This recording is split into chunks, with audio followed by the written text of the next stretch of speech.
Okay? We're supposed to start, Mike, or? You may begin. I may begin. Thank you. Well, Mike gave me some orders yesterday. He told me that instead of just throwing the thing open to discussion the way I've done in past years, he wanted me to make a little speech first. I don't know why. I have to ask him.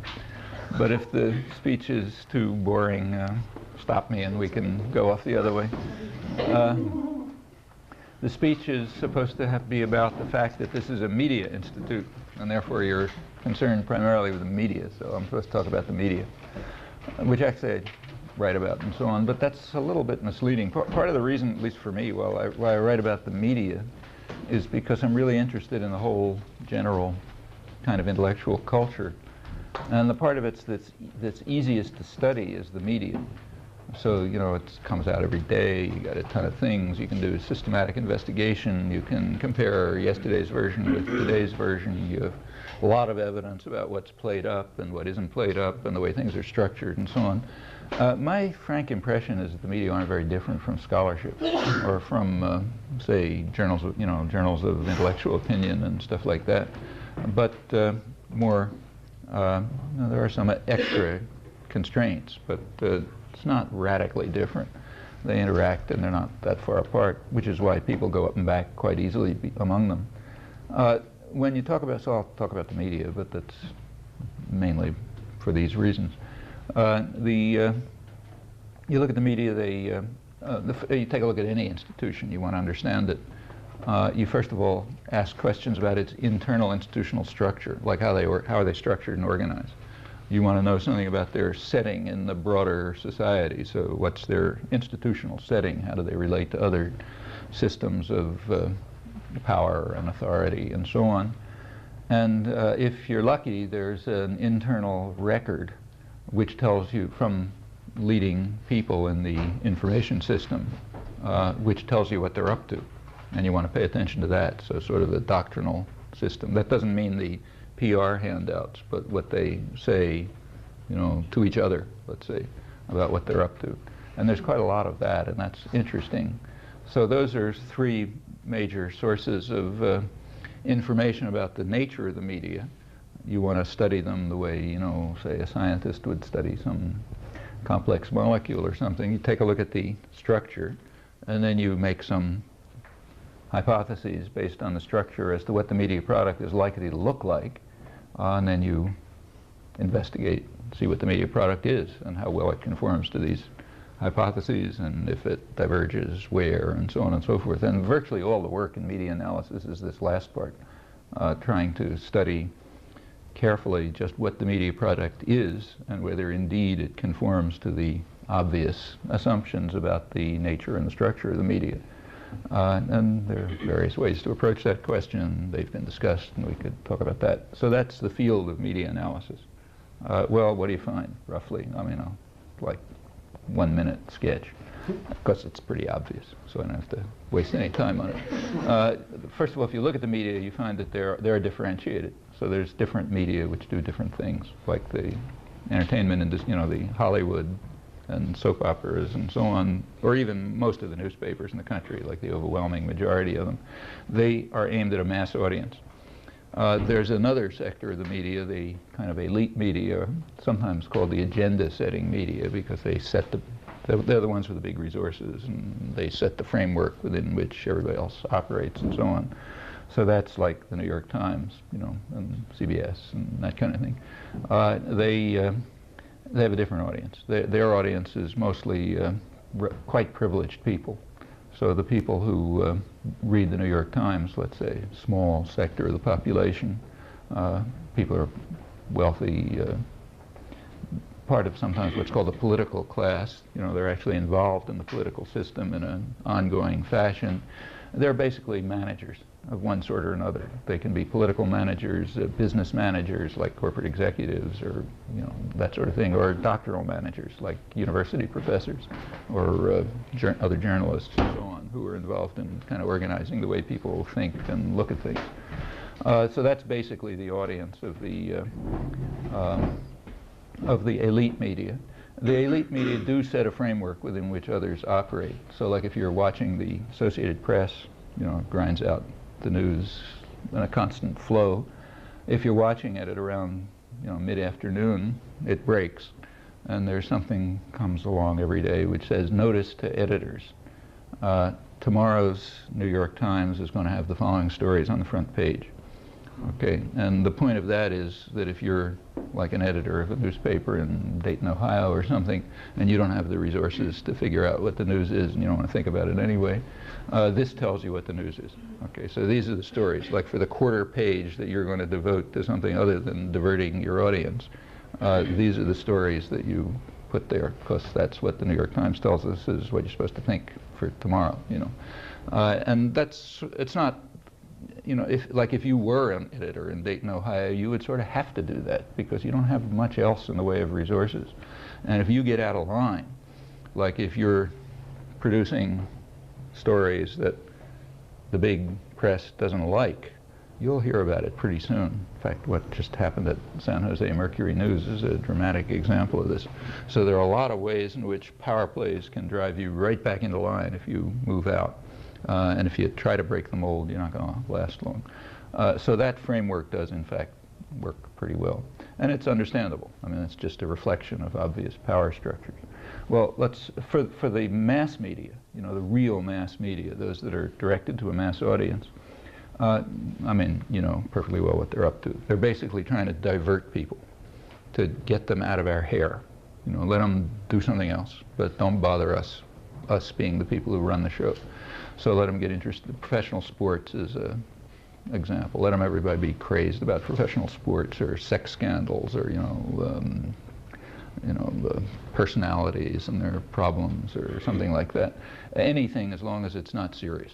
Because the serious stuff is for the big guys. We take care of that. So that's the real mass media. Actually, they're not much studied, which is a shame because it's an interesting, it's a hard topic to study all that kind of stuff. A lot of things you got to look at, but it takes resources. But especially if you're thinking about television and the movies and so on. But anyway, what they're up to is pretty obvious, and anybody knows it who lives in this society because you're exposed to it all the time. So let me talk just about the elite media, the agenda-setting ones. What are they? So like the New York Times and CBS, for example. Well, first of all, they are major corporations, very profitable, huge corporations. Furthermore, most of them are either interlinked or outright owned by much bigger corporations like General Electric and Westinghouse and so on. So they're way up at the top of the power structure of the private economy. Which is a very tyrannical structure. I mean, corporations are basically tyrannies, hierarchic, control from above. I mean, you don't like what they're doing, you get out, and that sort of thing. And the major media are just part of that system. What about their institutional setting? Well, that's more or less the same. I mean, what they interact with and relate to is other major power centers. So the government, other corporations, the universities, because they are a doctrinal system, so they interact closely with the universities. Like if you're a reporter and you're writing a story on, central, I don't know, Southeast Asia or Africa or something like that, you're supposed to go over to the big university and find an expert, and they'll tell you what to write, or else go to one of the foundations, like Brookings Institute or American Enterprise Institute, and they'll give you the words to say and so on. These outside institutions are very similar to the media. I mean, the universities, for example, are not independent institutions. I mean, like there may be independent people scattered around in them, but that's true of the media, it's true of the corporations, it's true of fascist states for that matter. But the institution itself is parasitic. It's dependent on outside sources of support. And those sources of support are not, like Z Magazine or 95% of the population in the country. They're private wealth, big corporations with grants, the government, which is itself so closely interlinked with corporate power that you can barely distinguish them. That's essentially what the university is in the middle of. And people within them who don't sort of adjust to that structure and accept it, and usually internalize it, because you can't really work with it unless you internalize it and believe it. People who don't do that are likely to be weeded out along the way, actually starting from kindergarten, all the way up. There's all sorts of filtering devices that get rid of people who are a pain in the neck and think independently and so on and so forth, and you end up with there's a lot of, you've all been through college, and you know that the whole educational system is very highly geared to rewarding conformity and obedience. I mean, if you don't do that, you're a troublemaker and so on. So it's kind of filtering device, which ends up with people who really honestly, they're not lying, they honestly internalize the framework of belief and attitudes of the surrounding of the power system in the society. The real elite institutions, like say, Harvard and Princeton and the upscale small colleges, for example, I mean, they're very much geared to socialization. I don't know if you happen to have been in them, but if you go through, say, a place like Harvard, most of what goes on there is teaching you manners. So like how to behave like a member of the upper classes and how to think the right thoughts and so on and so forth. Actually, that was pointed out by George Orwell in an essay that had an interesting history. Everybody knows Animal Farm, okay, came out around mid-40s, and it was a satire on the Soviet Union, totalitarian state. So big hit, everybody loved it. Turns out that he wrote an introduction to Animal Farm, which was suppressed. Came out, only appeared 30 years later. Somebody found it in his papers. The introduction to Animal Farm, he was writing in England. The introduction to Animal Farm was called Literary Censorship in England. And what it says is that obviously this book is, it's ridiculing the Soviet Union and its totalitarian structure. But he said England's not all that different. I mean, we're a free society, we don't have the KGB on our neck, but the end result comes out pretty much the same. He says people who have independent ideas or who think the wrong kind of thoughts are cut out of the, they're removed from reaching the public in one or another fashion. And then he gives some examples and so on. Then he talks a little bit, he has only a few sentences of analysis as to why it happens. I mean, what I'm talking about now, the institutional structure, actually has 2 sentences. He says, why does this happen? He says, well, one, because the press is owned by wealthy men who only want certain things to reach the public, which is, a very brief way of saying what I was saying in a complicated way.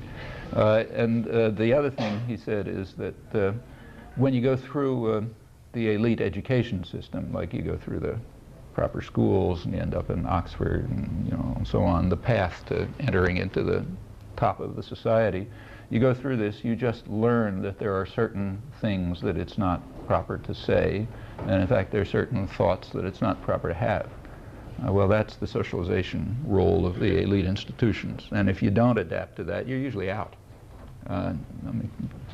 There's statistical error in the system, so you get sort of people filtering through for one or another reason. But he's basically correct. I mean, those 2 sentences more or less tell the story.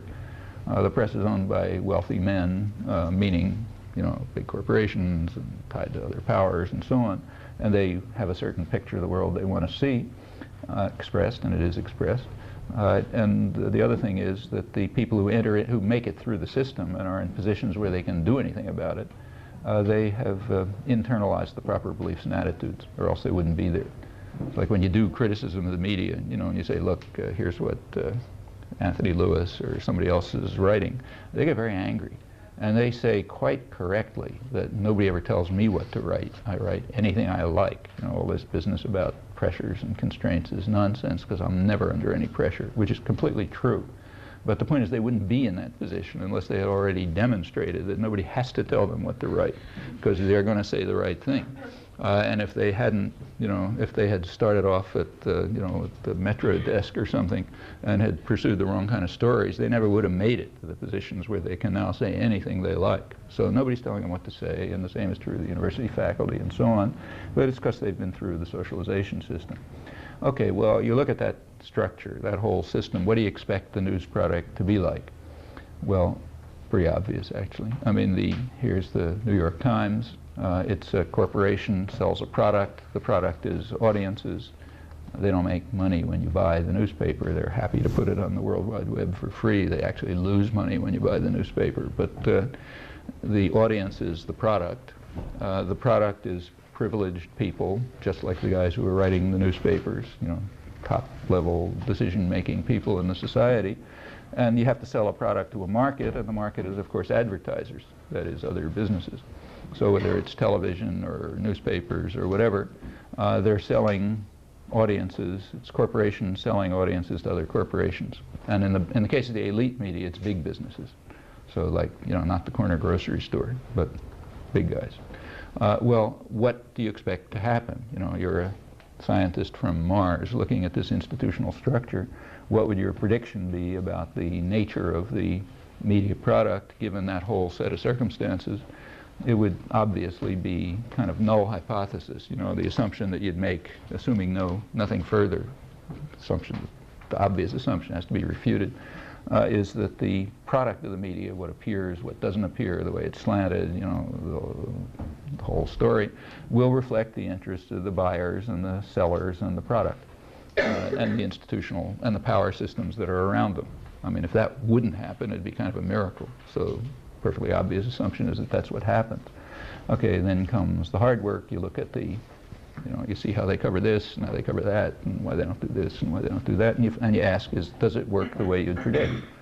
And the answer is, well, you can judge for yourselves. There's lots of material on this, and these, you know, this obvious hypothesis has been subjected to the hardest tests anybody can think of, and it stands up remarkably well. You virtually never find anything in the social sciences that's as strongly supported as this conclusion, which is not a big surprise, because if it didn't, it would be miraculous if it didn't hold up, given the way that the forces are operating. Next thing you discover is that this whole topic is completely taboo. It cannot be discussed. I mean, if there's an academic media conference run by, you know, lefty pacifists or something, you can be certain that this topic will not arise. You know, if you go to the Kennedy School and the Media Institute, or, you know, Stanford or somewhere, and you study journalism or communications or, you know, academic political science and so on, these questions will never appear. That is the null hypothesis, the hypothesis that any idiot would come across without even knowing anything. That is not allowed to be expressed, and the evidence bearing on it cannot be discussed. Well, you'd predict that too. If you look at the institutional structure, you would say, yeah, sure, that's got to happen, because why should these guys want to be exposed?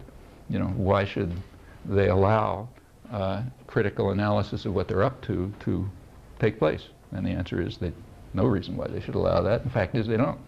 And again, it's not purposeful censorship. It's just that you don't make it to those positions, even if you're on the left. It includes the left, as what's called the left, as well as the right, unless you have been adequately socialized and trained so that there's, Orwell put it, there's just some thoughts you don't have, and if you did have them, you wouldn't be in there. That works as well, so you get kind of like a second-order prediction that comes out, and is well confirmed, is that the first-order predictions are highly verified but never discussed.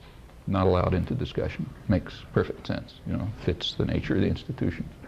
Last thing to look at is the kind of the doctrinal framework in which this proceeds. Like, is there thinking about it? Do people at high levels in the information system, including the media and advertising and academic social, you know, academic political science and so on, do these people have a picture of what ought to happen when they're writing for each other, not when they're making graduation speeches? You know, you make a commencement speech, pretty words and stuff, but when you're writing academic articles or, you know, serious thought or something like that, what do people say about it? Well, actually, there's a good record of that, and it's interesting and consistent, and it goes exactly along with this picture. And it's quite interesting to look at. So there's basically three currents that you want to look at. One is the public relations industry, you know, the main business propaganda industry. So what do those guys say? What do the leaders of the PR industry say? Second place to look is what are called the public intellectuals, you know, the big thinkers who are supposed to, I don't know, the guys who write the op-eds and that sort of thing. So what do they say? The people who write, you know, impressive books about the nature of democracy and that sort of business. you look at that. Third thing you look at is the academic stream. And here it's essentially the main place to look is that part of political science which is concerned with communications and information and you know, that stuff, which is a branch of political science in the last 70 or 80 years. So take a look at those three things and see what they say. Then just look at the leading figures who have all written about this, and they all say the same thing. And it's kind of interesting. What they say is, the basic picture is, look, the general population are, these are just quotes, are ignorant and meddlesome outsiders who have no, we have to keep them out of the public arena because they are too stupid, and if they get involved, they'll just make trouble. Their job is to be spectators, not participants. They're allowed to vote every once in a while, pick out one of us smart guys, but then they're supposed to go home and do something else, like, you know, watch the football game or whatever it may be. But the ignorant and meddlesome outsiders have to be observers, not participants. The participants are what are called the responsible men. And of course the writer is always one of them. You never ask the question why I'm a responsible man and somebody else is in jail, let's say, but the answer is pretty obvious. It's because you are obedient and subordinated to power, and that other guy may be independent and so on. But that you don't ask, of course. So there's the smart guys, and we're supposed to run the show, and the rest of them are supposed to be out.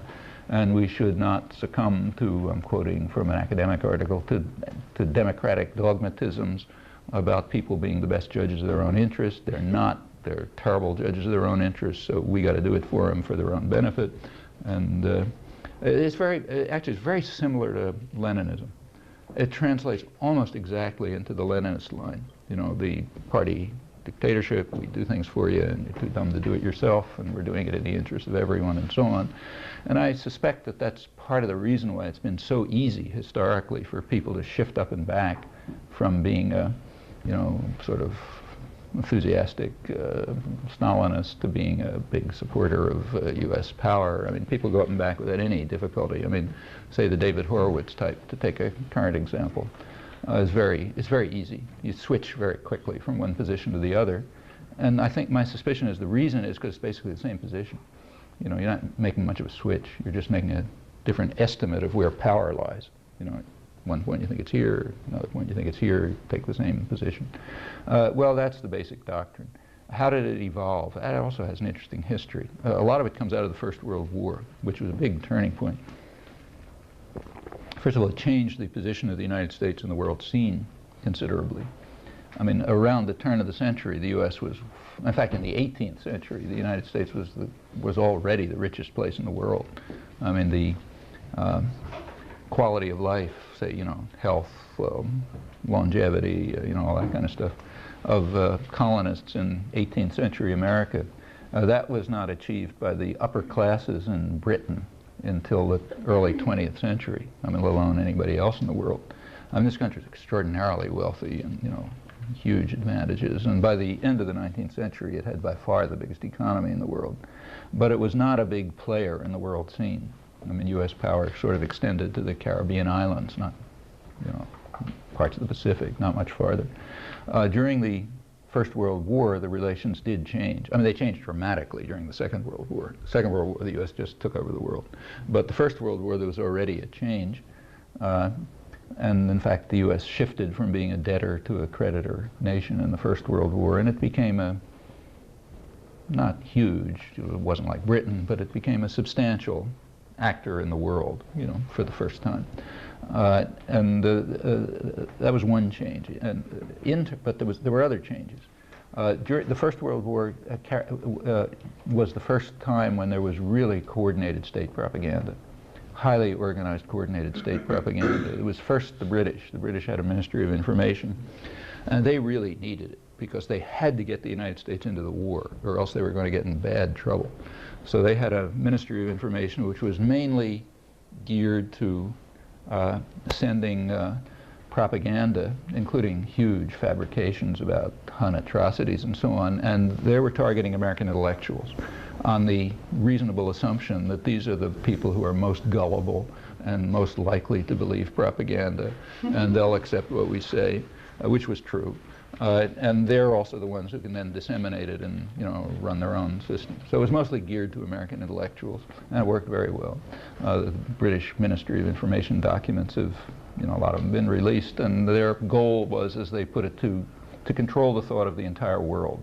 Kind of minor goal, but mainly the United States. They didn't care much what people thought in India, you know, but it makes a lot of difference what they think in the United States. So they had this big Ministry of Information. It was extremely successful in deluding hotshot American intellectuals into accepting British propaganda fabrications. They were very proud of that. Properly so. It sort of saved their lives. They would have lost the First World War otherwise. In the United States, there was a counterpart.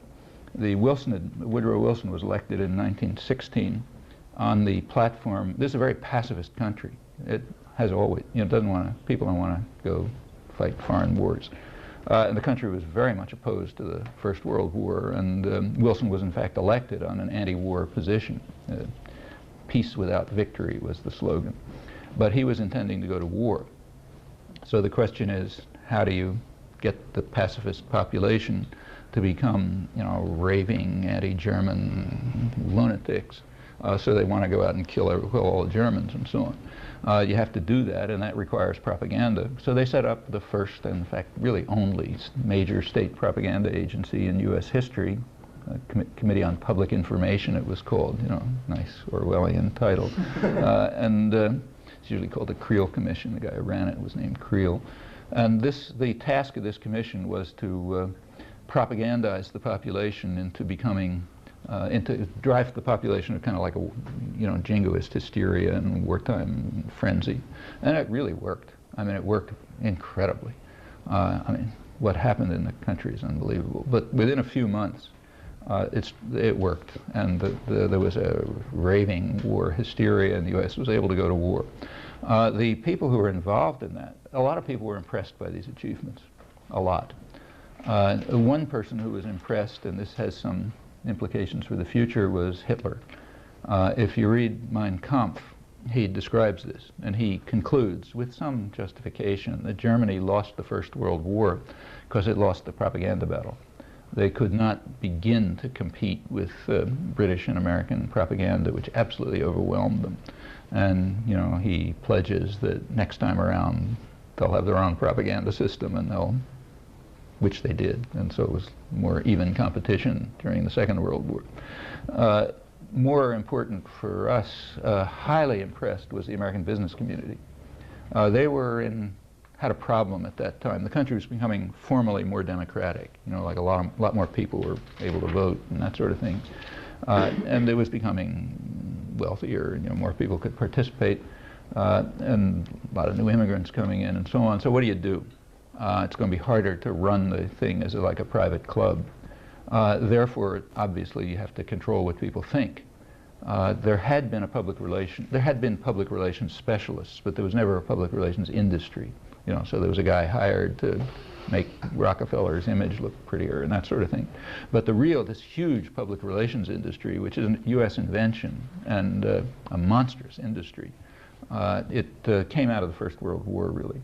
And the leading figures in it were people in the Creel Commission. In fact, the main one, Edward Bernays, he comes right out of the Creel Commission. He has a book that came out right afterwards called Propaganda. The term propaganda, incidentally, didn't have negative connotations in those days. It was during the Second World War that the term became taboo because it was, you know, connected to Germany and all those bad things. But in this period, and in fact in most of the world, propaganda, the equivalent term to propaganda just means like information or something. So he wrote a book called Propaganda in around 1925, and it starts off by saying he's applying the lessons of the First World War, the propaganda systems of the First World War, and this commission that he was part of showed, he says, that it is possible, I'm quoting it actually, to regiment the minds of men as well as armies can regiment their bodies. And these new techniques of regimentation of minds, he says, have to be used by the intelligent minorities, that's us, in order to make sure that the Slavs stay on the right course, you know. And now we can do it because we have these new techniques. And then he goes on to, and this is in fact the main manual of the public relations industry. He's kind of the guru. He remained so for a long time. An interesting career, which I could describe. He's a big hero among Cambridge liberals, I should say. He was an authentic Roosevelt, Kennedy liberal, you know, and very much honored in places like Brattle Square and places like that. Very interesting history, but I'll come back to it. He's honored because he did things like saving the sycamores. You know, there was an attempt to cut down the sycamore trees on Memorial Drive, which is where, you know, nice Cambridge people like to take a walk, and he carried out a public relations campaign which saved the sycamores. Got a lot of points. He also engineered the public relations effort behind the U.S. The coup which overthrew the democratic government of Guatemala. He was behind all that. Another big success. You know, ended up with hundreds of thousands of corpses and the place ruined, and democracy dead forever. But his major coup, the one that really propelled him into fame, was in the late 20s. And that was getting women to smoke. Women didn't smoke in those days, and he ran a huge campaign for Chesterfield, which, you know, all the techniques, I mean, models with cigarettes coming out of their mouths and that kind of thing. And it had a big effect. They got a lot of women to smoke, you know, a huge number of corpses, and he got enormous plaudits for that. So he's, but he remained like the leading figure of the industry, and this book was the real manual. Another member of the Creel Commission was Walter Lippmann, who was he's really the dean of American, you know, the leading figure in American journalism, the most respected figure in American journalism for about half a century. I mean, serious American journalism, the guy who wrote serious think pieces, you know, and that sort of thing. He also wrote what are called progressive essays on democracy, regarded as progressive back in the 20s. And he was again applying the lessons of the wartime propaganda very explicitly.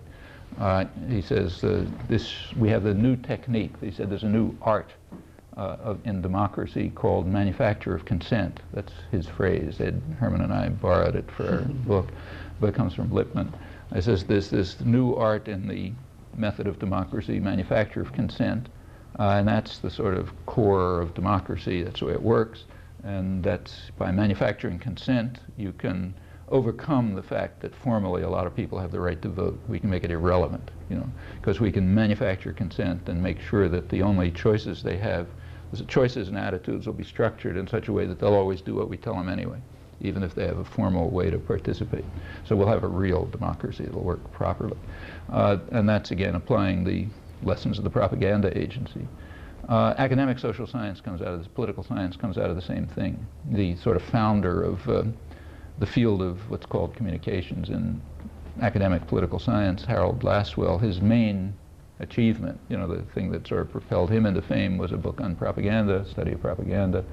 And he says very frankly the things that I was quoting before, those things about not succumbing to democratic dogmatisms, that comes from academic political science, Lasswell and these guys. Again, drawing the lessons from the wartime experience. Political parties drew the same lessons, especially the Conservative Party in England. Their early documents are just being released. But they also recognized the achievements of the British Ministry of Information, and they also recognized the same problem as here, that the country was getting more democratized and it wouldn't be a private men's club, maybe, so they had a problem. And the conclusion was, as they put it, that politics has to become what they called political warfare, applying the mechanisms of propaganda that worked so brilliantly during the First World War towards controlling people's thoughts and so on. And there's a whole routine that comes out of that. Well, you know, that's the doctrinal side, and it coincides with the institutional structure, and it gives you it strengthens the predictions about whether the thing ought to work, and in fact it does work. Except these conclusions also are not allowed to be discussed. I mean, even this is all now mainstream literature. It's only for people on the inside. You don't let, like when you go to college, you don't read the classics about how to control people's minds, obviously. Just like you don't read what James Madison said during the Constitutional Convention about how the main goal of the new system has to be to protect the minority of the opulent against the majority. And the system has to be designed so that it achieves that end, and then he sort of lays down things. This is just the founding of the constitutional system, so nobody studies it. I mean, in fact, you can't even find it in the academic scholarship, the whole thing that went on there, unless you really look hard. But okay, I mean, that's roughly the picture as far as I can see. This is the picture of the way the system is institutionally, the doctrines that lie behind it, the way it comes out. There's another whole part which is directed to the, to the ignorant and meddlesome outsiders, and that's mainly diversion of one kind or another. And from that, I think you can sort of predict what you would expect to find, and then I think if you look, well, as I say, you can judge for yourself, but I think you more or less find what you'd expect to find. Yeah? I think many of us feel that we can go to work in these mainstream institutions, that we can go through colleges and universities, as long as we're aware of the kinds of things that you're talking about. I completely agree. Ourselves no, look, I mean, I agree. Why am I teaching at MIT? I mean, MIT is the Pentagon University. Through the 1960s, let's say when Mike was a student, and really had a fantastic effect on the place. I mean, he and a couple other people like Steve Shalom and a few others just totally revolutionized the place, changed it forever. It's never been the same since. But at that time, MIT was, well, I was actually on a committee at the time, which for the first time looked at MIT financing. The committee was set up as a result of the student activism to try to cut things, calm things down by trying to do something, the usual story. We did get access to the funding records for the first time. Never really been looked at. Turned out that half, this is by memory, I may have the numbers sort of wrong, but it was 1969, and it's in print, you can check. My recollection is something like this, that about half the MIT budget came from 2 military laboratories, secret laboratories, developing advanced guidance systems for intercontinental missiles and counterinsurgency for Vietnam and so on. That was half the budget. Of the other half of the budget, about 90% came from the Pentagon. Okay, so this is Pentagon University. It was also the center of anti-war activism in this region. Everything, almost everything came out of MIT, very little out of Harvard, at the faculty level, at the student level, and so on. And that still remains the case for those of you who are in the Boston area. You're in the Boston area and you want to run a political meeting on something, you get a room at MIT. That's it's a residue of the same phenomenon. And you couldn't be more in the heart of the power system than there. But that was the most, in fact, most of the resistance in the United States a lot of it came out of MIT. Resist, is in Boston because it was coming out of MIT. It was mostly MIT faculty and so on. So yeah, that's one example, but there are plenty of others. You can do it. I mean, the systems are pretty porous, I mean, they have a lot of internal contradictions that you can play on. I mean, so take the media. They have an internal contradiction, keeping not to the elite media. They have to indoctrinate. You've got to make sure that the responsible men are going to have the right thoughts. On the other hand, you also have to give them a tolerably realistic picture of the world, because they're making decisions that matter to people with real power. And you don't want them to make stupid decisions. You want them to make decisions that relate to reality, So on the one hand, you have to give them a more or less realistic picture of the world. On the other hand, you have to indoctrinate them with a flood of lies. And that's just contradictory. And it's interesting, and it gives a lot of opportunities. Some of the best investigative reporters in the country, I can't name names because they don't want to expose themselves, but people you would certainly know, and they're famous, they understand this system perfectly. They're much more cynical about it than I am because they're on the inside and they see it every day. And they wait, for opportunities. And they sort of even understand when the opportunities come. Like there's a scandal every couple of years that you can't keep a lid on, like Watergate or Iran-Contra or something.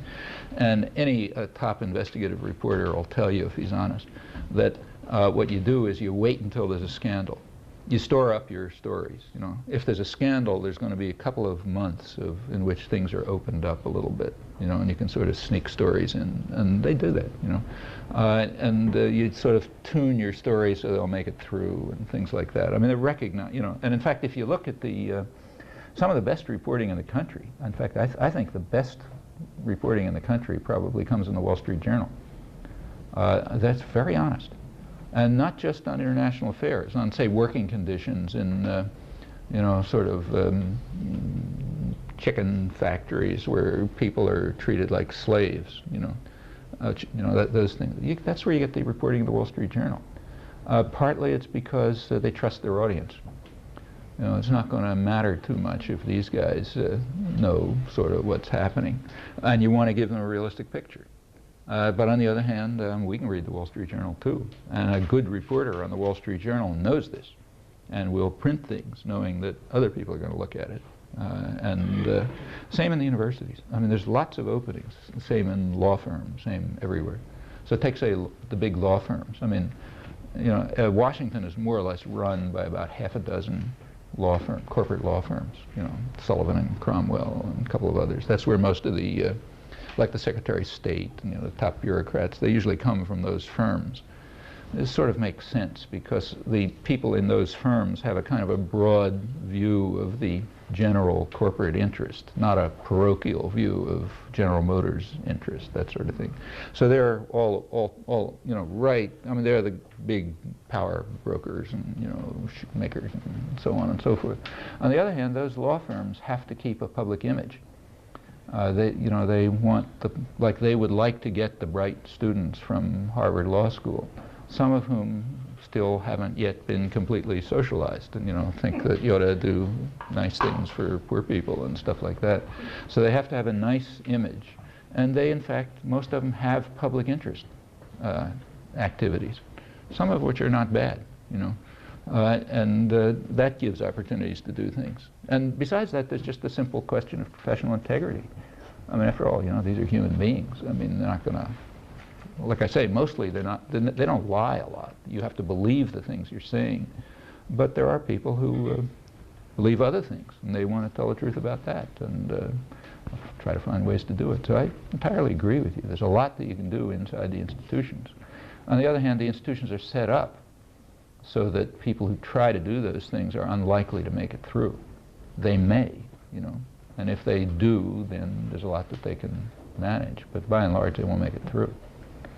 So while, say, Walter Lippmann was writing about how the responsible men have to think this and that, Eugene Debs was in jail.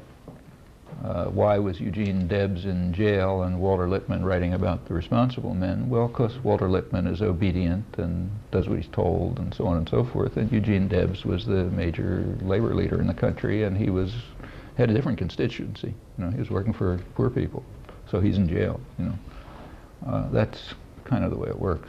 Incidentally, no one who writes about this topic will point that out, although it's kind of obvious, that Debs, the major labor figure and labor leader in U.S. history, was jailed by Woodrow Wilson, you know, the great idealist, who indeed actually refused, even when Wilson's term was over, you know, he sort of granted a Christmas amnesty to all sorts of, you know, more or less political prisoners and lots of others, but not Debs.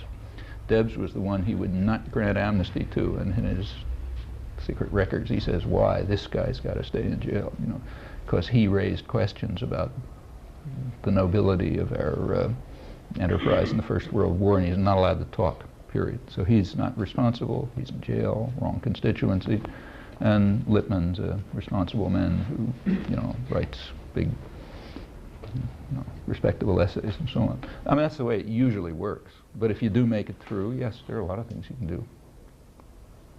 Is that the Achilles heel? Kind of? I mean, one. Yeah, it just seems like, I know for myself, and I think for a lot of other people, that the system, you know, it's systemic, and the institutions within the system are so massive, you know, and so powerful, and so all pervading that I mean, you can't take them all head on, and it's like, I don't know where.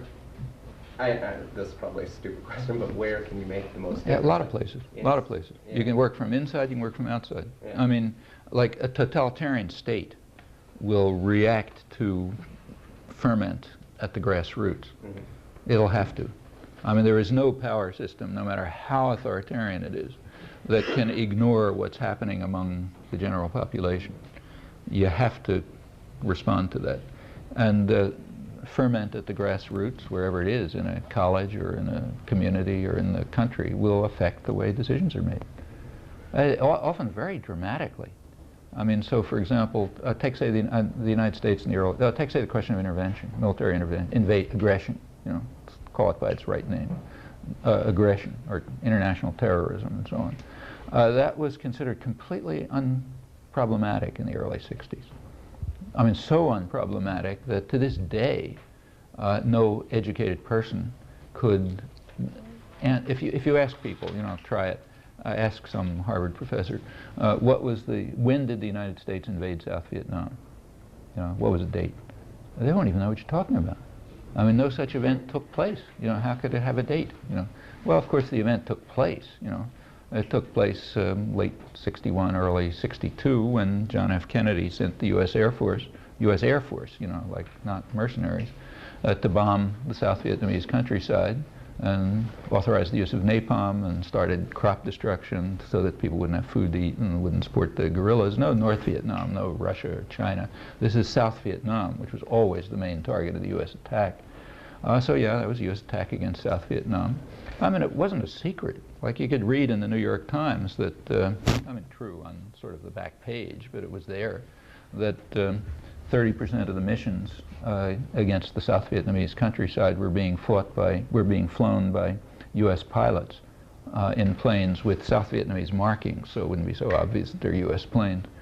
It was right there. I mean, everybody knew about it. Napalm you knew about, crop destruction you knew about. It's just there was nobody thought there was anything wrong with it. You know, like there's 20 people in the country who thought there's something wrong with this. And that went on for years. I mean, it wasn't, you look at the history of the anti-war movement. I mean, it was not in a place like Boston, for example.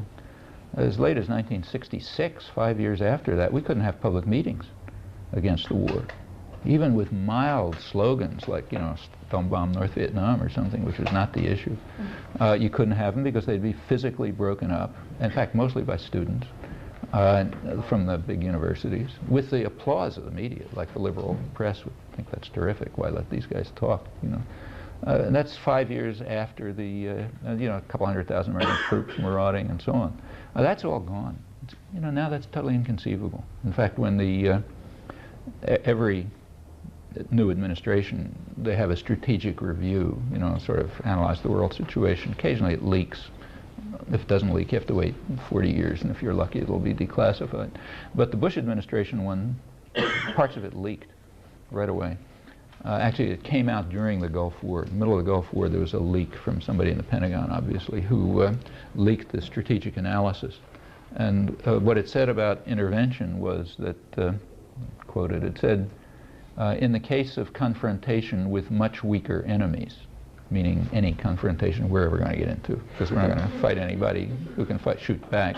So in the case of confrontations with much weaker enemies, we must win rapidly and decisively, because anything else will undercut, if it goes on more than a couple of days, it's going to undercut political support. Okay? Well, that's a recognition of what I just said, internal recognition, that the days are gone when you can send the American Army and the American Air Force to carry out massive aggression and slaughter in other countries. Can't do it anymore. That's exactly why the Reagan administration had to resort to what they call clandestine activities with mercenaries rather than overt aggression. And those are big changes, and they're changes in policy, you know, major changes in policy, which reflect changes in the society that came out of grassroots activism, you know. And that's just one example. There's tons of them. I was wondering what comments you might have, or what connections you might draw between the contemporary fervor to join NATO and the European Union trying to gain solidity. Well, you know, NATO has always been a multidimensional sort of thing. It was presented as if it was a defense against the Russians, but that was a small piece of it. I mean, for one thing, nobody ever expected the Russians to attack. I mean, there's never been an expectation that the Russians would attack unless it was in reaction to the threat of being destroyed. Like if we were, you know, they were, after all, the Russians were always encircled. And there was a recognition that if the noose got too tight, and they feel they're really in danger, they might kind of lash out. That's the only condition under which anyone ever expected Russian aggression. So NATO was a, it was a military alliance, but a large part of it was to try to keep Europe under control. Now, remember, there's a joint interest in keeping Europe under control on the part of U.S. policymakers and European elites, because Europe, like any other place, is not an entity. There are different people in Europe who have different interests. And after the Second World War, this was particularly significant because, remember, the Second World War was a war, it's hard to remember now, but at the time, the Second World War was a war against fascism. And the people who fought that war were on the left. They were radical Democrats or socialists or communists, labor-based, peasant-based, and so on, all the bad guys. They're the ones that's the resistance. The resistance was anti-fascist. And that was it had a lot of prestige at the end of the Second World War, and the old fascist establishment, the traditional establishment, had lost its prestige because of its association with Nazism and fascism. Well, that was the situation at the end of the Second World War, when all this celebration about the Marshall Plan, you ought to remember that. The situation at the end of the Second World War is that the mass of the population was fairly radical. Kind of radical democratic in some general sense, sometimes called communist, whatever that means, sometimes not. But it was worker and peasant based, and they just wanted a change in the society. They wanted a different world, not a world without the traditional conservative order ruling them.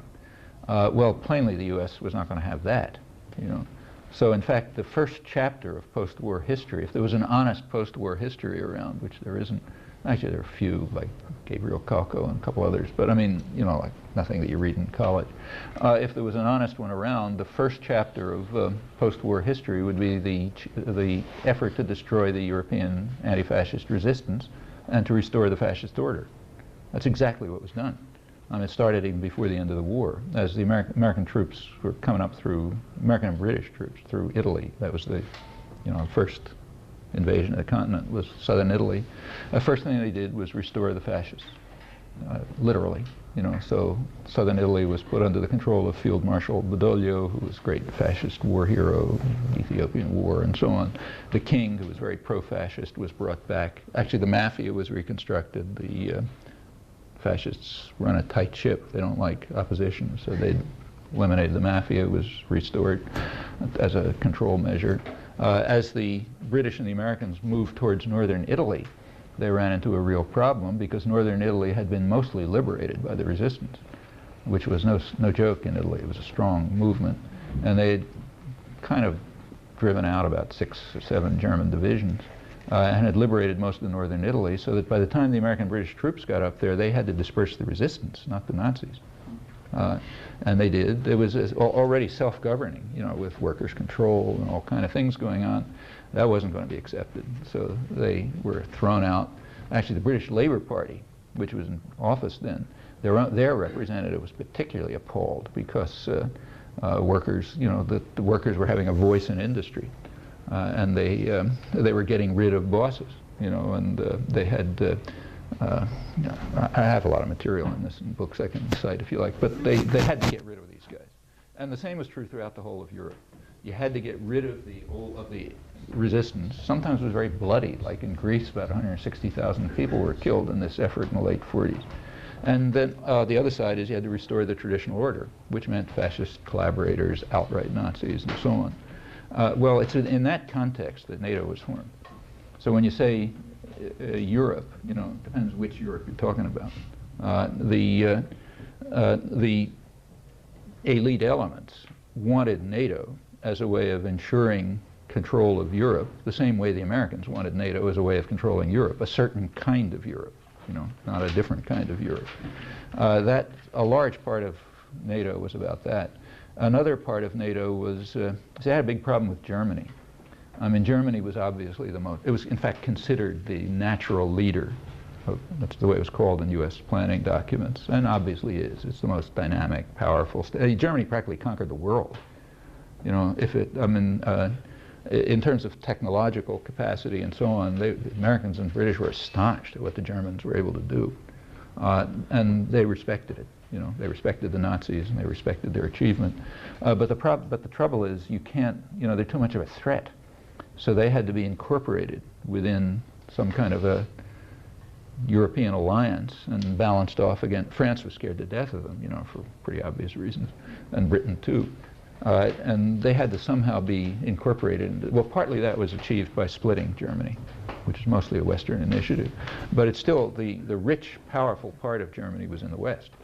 And they had to be handled somehow. So NATO was a framework in which Germany could be integrated into the system as its sort of dynamic center, but not a military threat to its neighbors.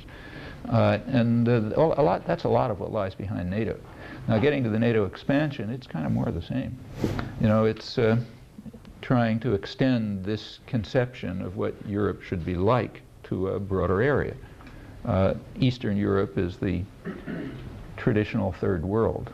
You know, it's the earliest third world before there was, you know, back to the 15th century. It was Europe's service area, and parts of it have to be reincorporated into the dominant regions. Others have to be subordinated, and NATO expansion is sort of, you know, what's behind it. There's no military purpose to it at this point. You know, there wasn't much ever, in my opinion, but certainly isn't now. But its political purposes remain, and in fact expand. I'm a master's student in communication, and my name's Shane, by the way. And Where? In Tampa, Florida, Mm-hmm. University of South Florida. And now that I've gotten into my program, I've noticed that as I'm studying critical theory, they're just focusing on Marxism. We get to read a little bit of Noam Chomsky. We go on to read Usual place. My dad, Michael Albert, really opened my eyes to combining things and moving on. But with the possible death of tenure, do you see more institutes like this being the only way really for us to get any other sort of education? I keep thinking that if I do go on for my PhD and I get in there, as tenure melts away, there's no way that anyone who isn't repeating what Pentagon wants them to say or big capitalists want them to say is going to be able to stay. Actually, I think, first of all, I think tenure probably is going to go, but not because of, you know, for other reasons. Tenure's probably going to go because of the success of the people like us in overcoming discrimination. So one of the forms of discrimination that was ended was age discrimination. Okay, so now you can't throw anybody out on the basis of age any longer. Okay, which is a good thing, but it has various effects. One effect is that if you look at it from inside the universities, I mean, you know, fact of the matter is a lot of this, maybe most of the smart work is done by graduate students and young faculty. And, you know, over the years, the older faculty mostly loses interest or starts doing something else or I don't know what. And they end up on committees and, you know, that kind of thing. And a lot of departments have a lot of dead wood in them. People haven't done anything for 30 years. Well, it's not a huge problem if you know that they're going to get rid of them at age 65, okay? So then there's useful things they can do around the university and can hang on. If they're going to stay on forever, you're in trouble. You can't bring in young people to keep the place alive, you know, and to keep the sciences going and so on, especially in the, you know, things like the sciences, for example. You need a lot of young people around because that's where most of the ideas are coming from. And sometimes, so the universities are trying various things like buying off senior faculty. Almost every big university I know has some kind of program to try to induce the senior faculty to retire early. And it doesn't mean early anymore. It means like maybe late 60s or something. And you can make a lot of money that way. I mean, like students of mine have retired all over the place with huge, huge amounts of money given to them. And then they maybe take a second job somewhere else or, you know, maybe continue doing the same thing, anything. But now this can't go on forever. You know, it's not a viable system. So sooner or later, the success in overcoming discrimination, which is a good success, is going to lead to the abolishing of tenure, which is a bad effect, because it's going to eliminate protection for people who did break out of the system. That's, you know, the world's a complicated place. You can't fine-tune it. So I think it's in the cards that tenure will be eliminated. Then what happens? Well, then it's going to turn out that the amount of freedom that will exist will depend on public support. And that's the place to build it. As to where you can get alternative things, it's through. It's very hard to do it alone. You're sitting somewhere alone in the middle of, Texas or someplace, or South Florida. It's pretty hard to have the energy or the resistance or the, resources even to try to work your way through a massive propaganda system. But when you're doing it with other people, it's not that hard. That was one of the great achievements of the labor movement. Labor movement used to have workers' education, all sorts of things, and it's a way for people to get together and collectively look at the world in a different way, and I think that's going to continue. The Central America Solidarity Movement, for example, which is a very big movement, that just offered modes of interaction, a lot of it, most of it through churches, in fact, which gave people a lot of knowledge and understanding. And the same is true on just about anything I know of, whether it's economics or international affairs or welfare programs or whatever. These are collective activities. If the organizations and the structures exist, people can do a lot of things. And to the extent that they're strong and active and dynamic, they'll also protect spaces within the mainstream institutions, the media, and the actually independent journalists, and there are plenty of them. They very much rely on public support. Like if the public's, people are banging down the doors of the editorial office, they'll allow them more space. And then what they do helps generate the movements. It's a lot of interaction.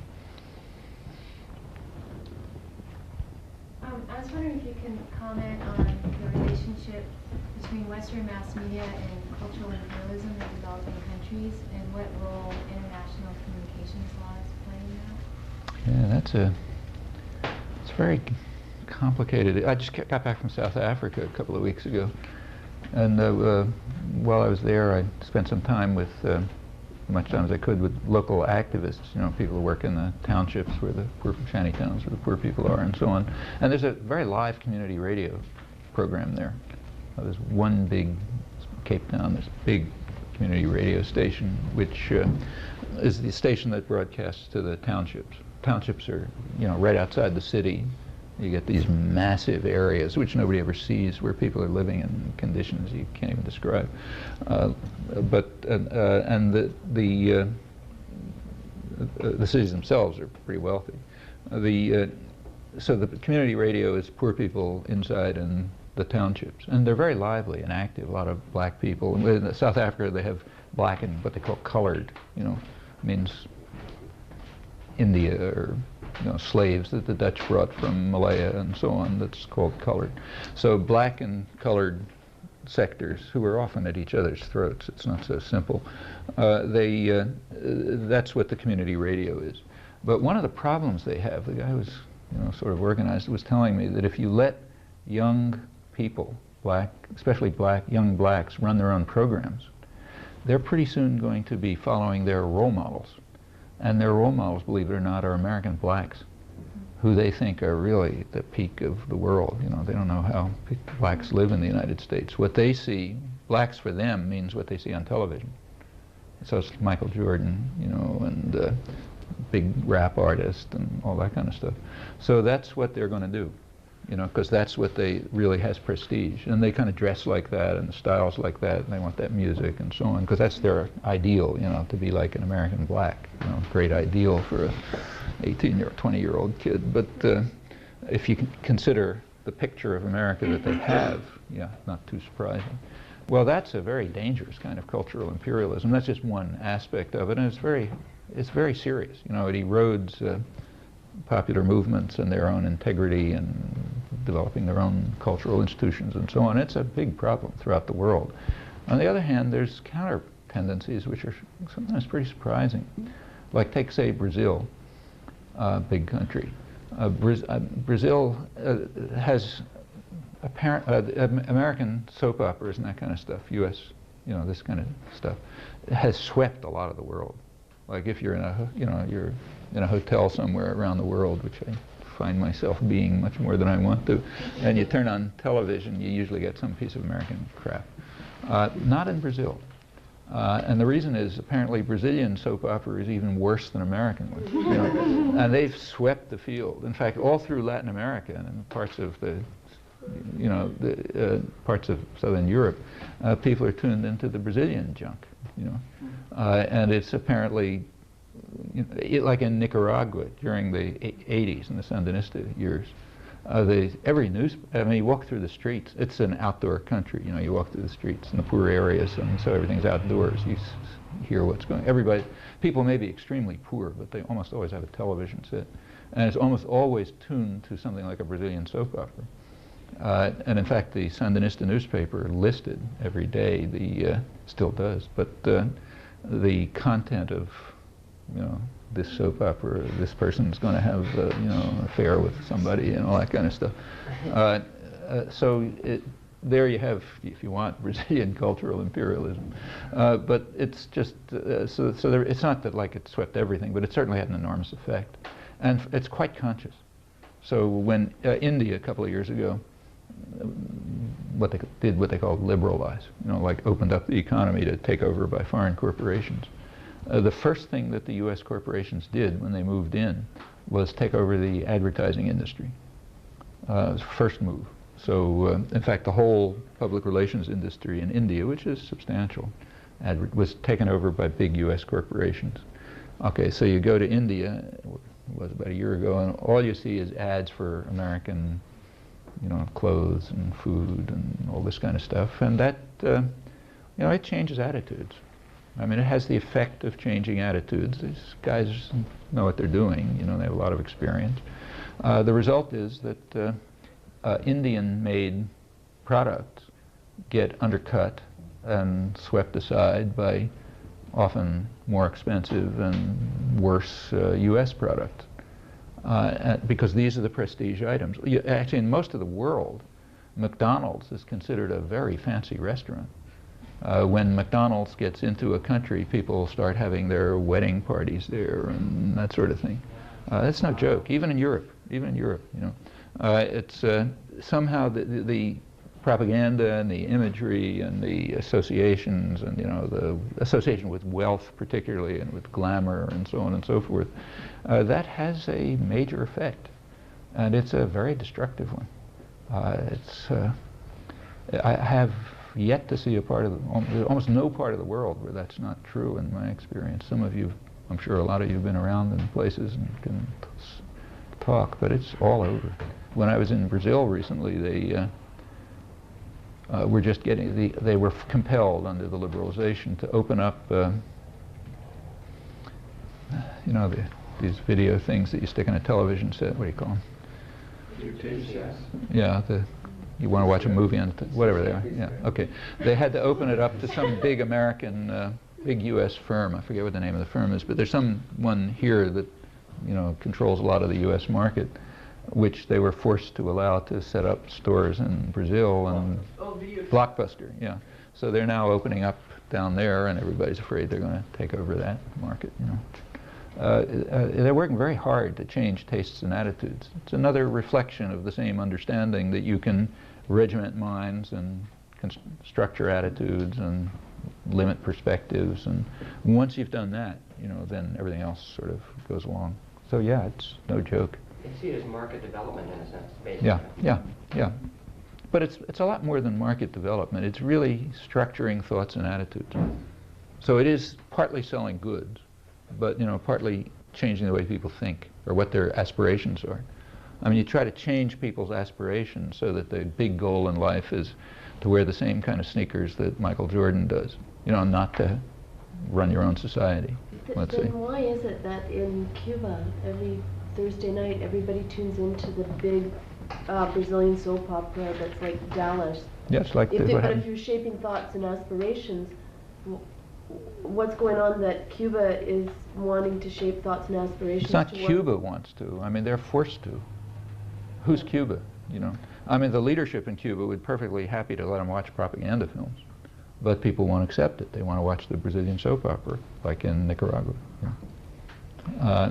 These things are very seductive, you know. Exactly why it works, I don't know, but that it does work is quite clear. I mean, I remember 40 years ago, a long time ago, in the early 1950s, I forget exactly. Was this when I was, no, well, I don't know when this happened, maybe around 1960, around that time. The kibbutzim in Israel, you know, these collectives in Israel, they have a meeting the tradition for many years was that Saturday night there's a meeting of the entire collective where they sort of do planning, you know, because they're collectives. They used to be, not anymore. But they used to be authentic collectives in which you do common planning about things that matter for the community, whether it's child care or agriculture or whatever. And the meeting was always Saturday night. Sometime, you know, back whenever it was, they had to make a decision around the whole, in the big kibbutz movements, to change the Saturday night meeting to a different night.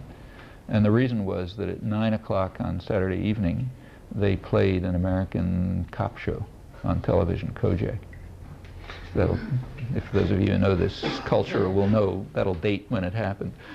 So, okay, they had to delay the meetings of the collectives to put them off to a different night because everybody wanted to go home and watch Kojak. You know. These are the, you know, the left radical collectives. You know. The stuff is extremely seductive, there's no doubt about it. And it's pushed for all it's worth. And it does have a certain picture the world is presented. So a lot of the world, people think Dallas is the way Americans live. You know?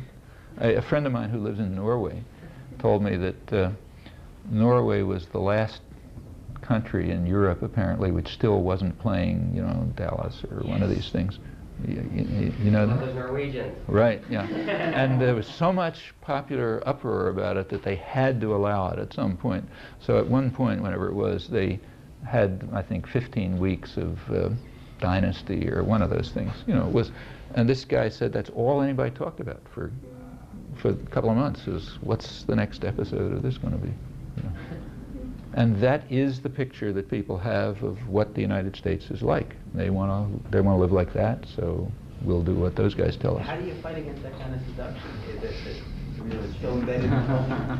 It's very hard. Is it human nature? I mean, it's not human nature. I mean, I mean, human nature can do lots of different things, but it does require general, real resistance. I mean, you're fighting against enormously concentrated power with tremendous wealth behind it and a lot of capacity to penetrate.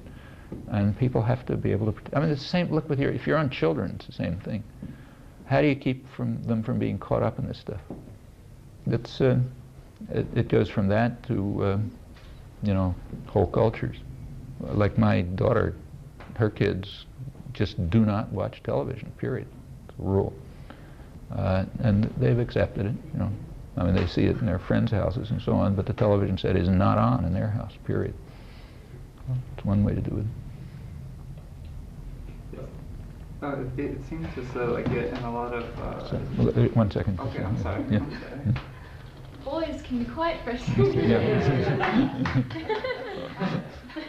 I was just wondering if you could talk a bit more about the filtering process in elite media institutions, like exactly what obstacles What happens? exist in. I just saw a dramatic example of it just today, in fact.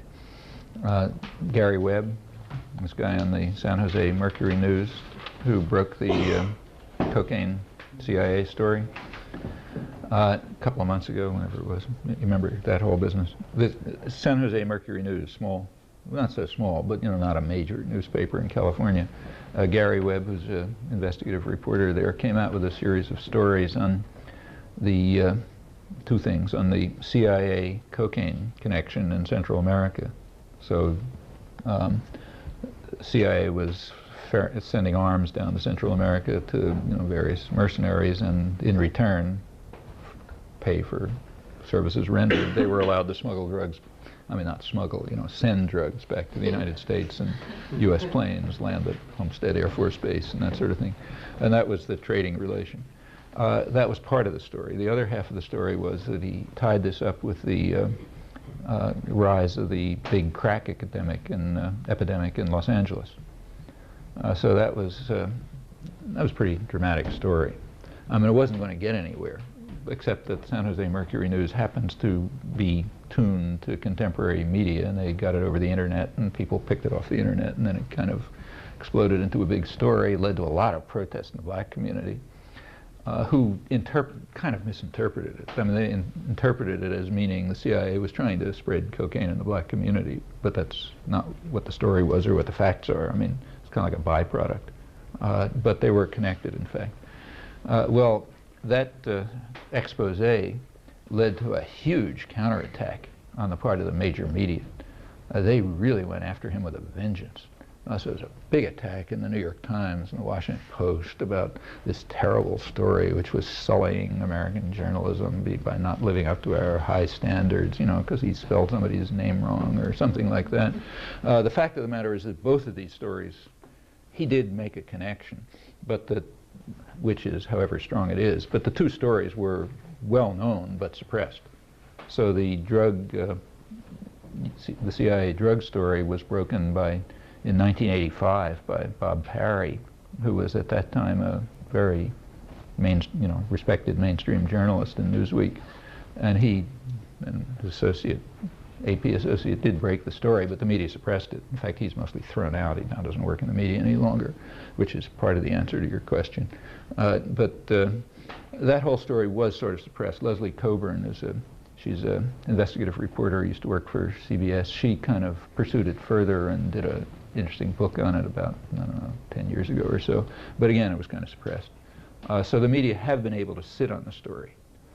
They couldn't sit on the story of the explosion of crack in the cities, because that's too obvious.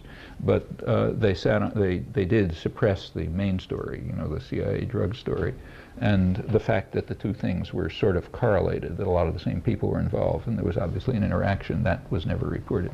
They went after Webb, big attack against him.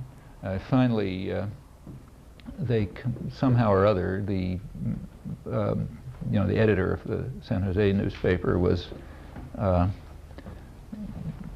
agreed or was compelled. I don't know what happened. Anyway, he did publish a sort of a apology in his own newspaper saying, well, this didn't meet our standards and so on. That was immediately splashed over the front pages of the New York Times and the Washington Post. You know, we're vindicated. I mean, the whole issue in the mainstream was, did this guy do the story exactly right, or did he exaggerate? You know, did it go a little beyond his data at one point and so on? It was not, have we suppressed this fact for 15 years? That was not the story, and that still is not the story. Well, today, in the newspaper, it was announced, the little item says, Gary Webb, he had a new series of stories coming out on it. He's continued to work on it, and he's got a new series of stories coming out extending it, but they're not going to let him publish it. In fact, he was sent off to another, police reporter, taken off these, not allowed to write on this anymore. Well, that's an example right now of how it works. That's a filtering system. He got out of line. If it hadn't been publicized, nothing much would have happened. But when it did become publicized and a huge counterattack came from the powerful institutions, support for him crumbled. Now, he is supported in the black ghettos in Los Angeles, but that's not the kind of support that protects you. You got to be supported by more substantial sectors of privilege. And that's maybe an extreme example, but it's typical. Furthermore, I would imagine that most of you know all of this from your own personal experience. Just think from early childhood and schools. I mean, who's the behavior problem and who gets ahead? I mean, unless you've had a very unusual experience, you've done the same thing I did. The way you get ahead is by saying, okay, the assignment is ridiculous. The teacher's an idiot. Everything he's telling me is a lie, but I'm going to do it anyway because I want to go to college. Okay? I mean, that kind of thing happens all the time. There are people who don't do it. They say, look, teacher's an idiot. The assignment's ridiculous. He's telling us lies. I'm not going to do it. Well, they're behavior problems. Or they're, if they're poor, they're thrown out in the streets. If they're rich and they have parents who know how to manipulate the system, parents, I have to admit, I did it myself with my son. I'm not particularly proud of it. You know how to manipulate the system. You got enough prestige. You can sort of get the kid through somehow, This is the way. I mean, if you haven't had experiences like that, I'm very surprised. I think if you think back, almost everybody like us has had experiences like that, and that's the filtering process. If anybody here who has made it to an elite college has made it because they were willing to be passive and obedient. Maybe not inside, like you may say, okay, I'll go along because I want to get ahead, but at some level you have to. Otherwise you just don't get through. And that filtering process goes right on through the media and through graduate school and through the professions and so on. And I could tell you case after case that I've been involved in personally of graduate students and young faculty who have essentially been killed off by the system because they simply refuse to conform. Some of the stories are pretty amazing. Well, let me tell you one, because I think she won't mind anymore if I tell it. I don't like to talk about this because individuals, you know, they have their lives to lead. But there's one at MIT. I'm what's called an institute professor, which means technically I'm non-departmental, so I get to supervise a dissertation in any department. And if a student in, say, engineering or math or someone asks me to be on a committee, it's no big problem, because they don't care, you know, it's fine. On the other hand, if a student from political science asks me to be on a committee, the whole place explodes, you know. A few students have tried, but the only ones who have ever succeeded are third world women. And there's a good reason for that. For one thing, they're tough, or they wouldn't have made it to MIT. And another thing is that they have a certain amount of leeway because people don't want to be too overtly racist and sexist, you know, so you get a little space. And they're tough anyway, or they wouldn't have made it. So there are several third world women who have succeeded in getting me on a PhD committee. It usually doesn't last very long, but there's one in particular who is very tough, Marcia Coleman, her name was, who comes out of, you know, black urban Boston, worked her way up, very smart, worked her way up to MIT. She wanted to do a thesis some years ago, on maybe 20 years ago or so, on 15 years ago, on media coverage of the Steve Biko assassination in South Africa. Okay, and she wanted, and that, you know, it's exactly the kind of topic I work on. I'm a perfectly natural person to be on the committee. Well, you know, the department went totally berserk. I mean, first of all, because of the topic, which they couldn't stand, and secondly, because I was on it.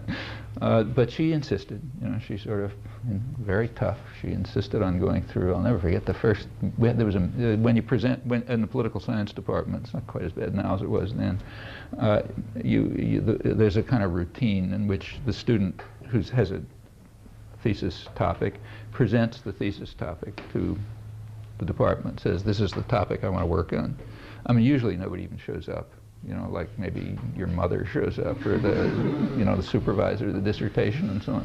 And when she presented it, there was a notice went around to the whole department saying everybody's got to come, you know. So everybody in the faculty had to come because I was going to be there, and they got to make sure they outnumber me about 40 to 1 or something. And besides, she's a really dangerous type. So everybody showed up, and she announced her thesis topic, and somebody asked her, well, what's your hypothesis? You know, you have to have a hypothesis. This is a big science. So she said, well, her hypothesis is that media coverage of the Biko assassination would reflect U.S. business interests in South Africa. I mean, it was kind of like a hush fell over them. People turned red, you know, I thought they were going to explode or something. But you know, finally people calmed down enough to start throwing things at her and so on.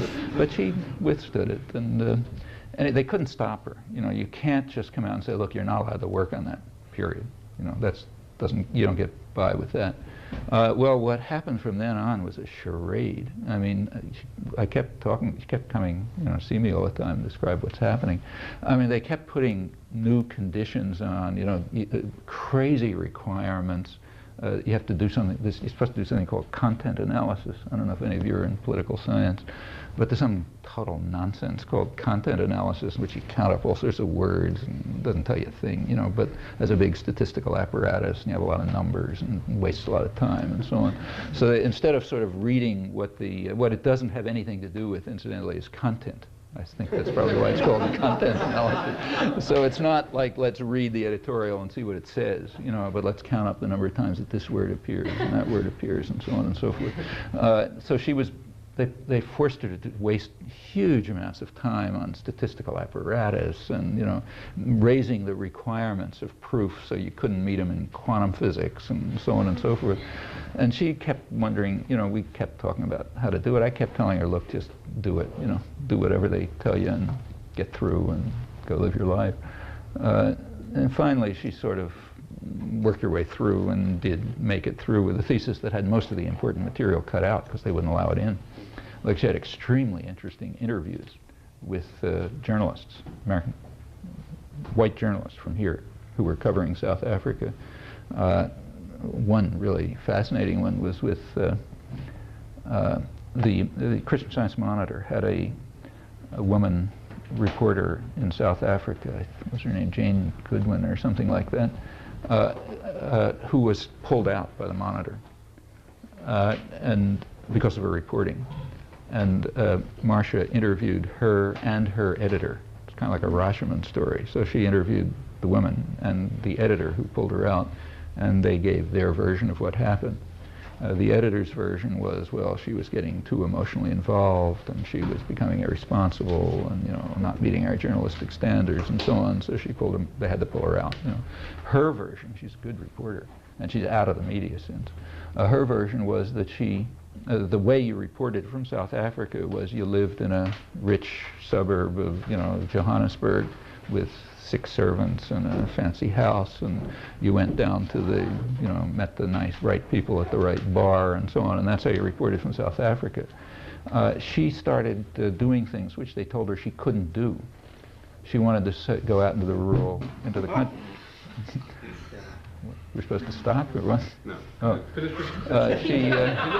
your sentence. Okay.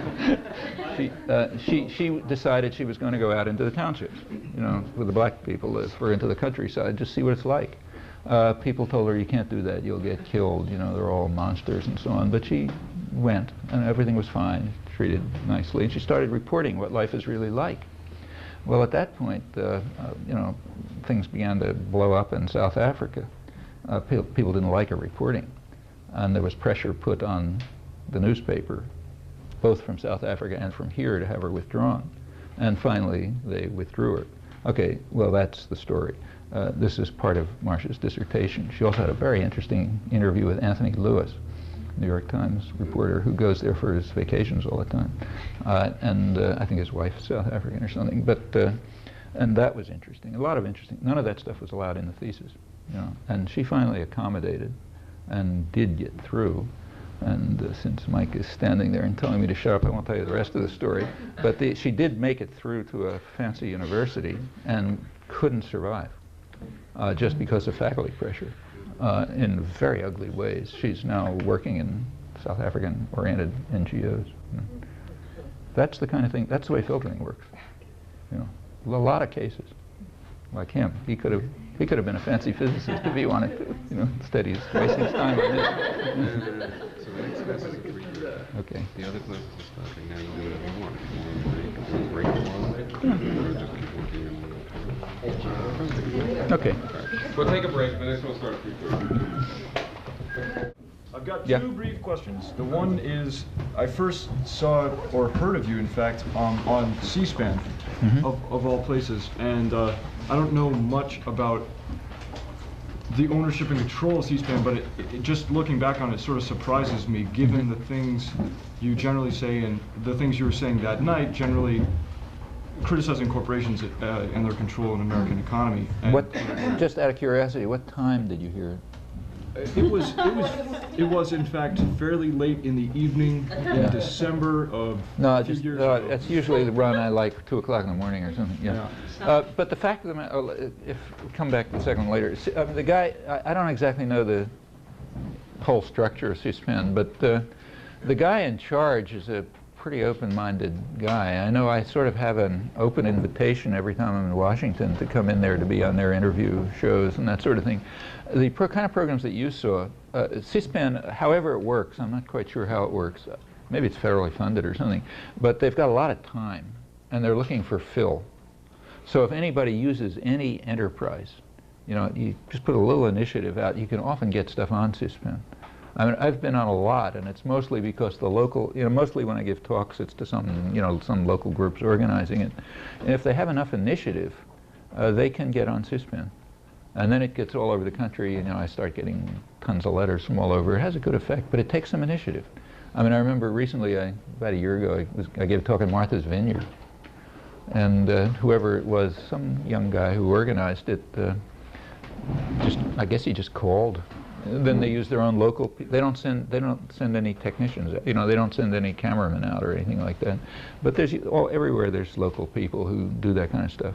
You know, and so they got some local people to do the technical side, and then I don't know, send off the tape, and C-SPAN ran it. In fact, reruns it over and over. You know, because they have to fill a lot of space, and they're not opposed. In fact, you can get just about anything on there, I think. However, it's I understand it's going to get cut out. With the consolidation of the media, they're cutting down on showing C-SPAN, and a lot of places are dropping it.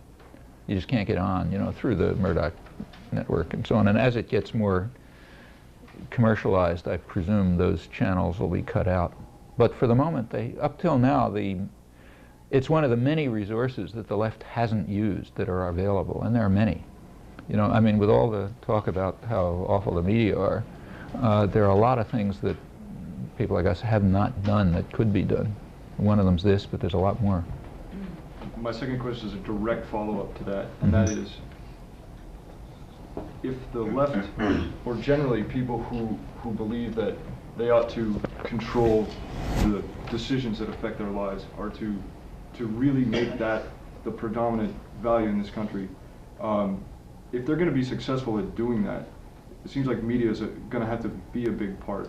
And so, in addition to, for example, using C-SPAN, what sort of things in the media have to happen? And is it generally realistic to expect that these things can happen? Look, even without changing a thing, you know, just within present rules and regulations, there's an awful lot that can be done. So take, say, Cambridge, where I live, Mass. They, like, I guess just about every city in the country, there's a cable television station.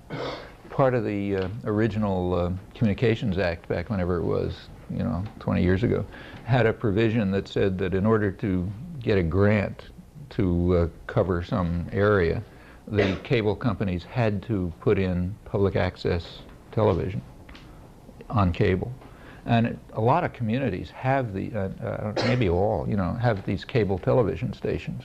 I've been in them occasionally. I mean, they're, you know, I'm not a high-tech freak, I don't know, but even I can tell they've got good equipment. You know, they've got plenty of equipment, plenty of technology. They reach out, you know, not huge, but like the Cambridge one covers the Cambridge area. It's probably, I don't know, 150,000 people or so on. They're not used.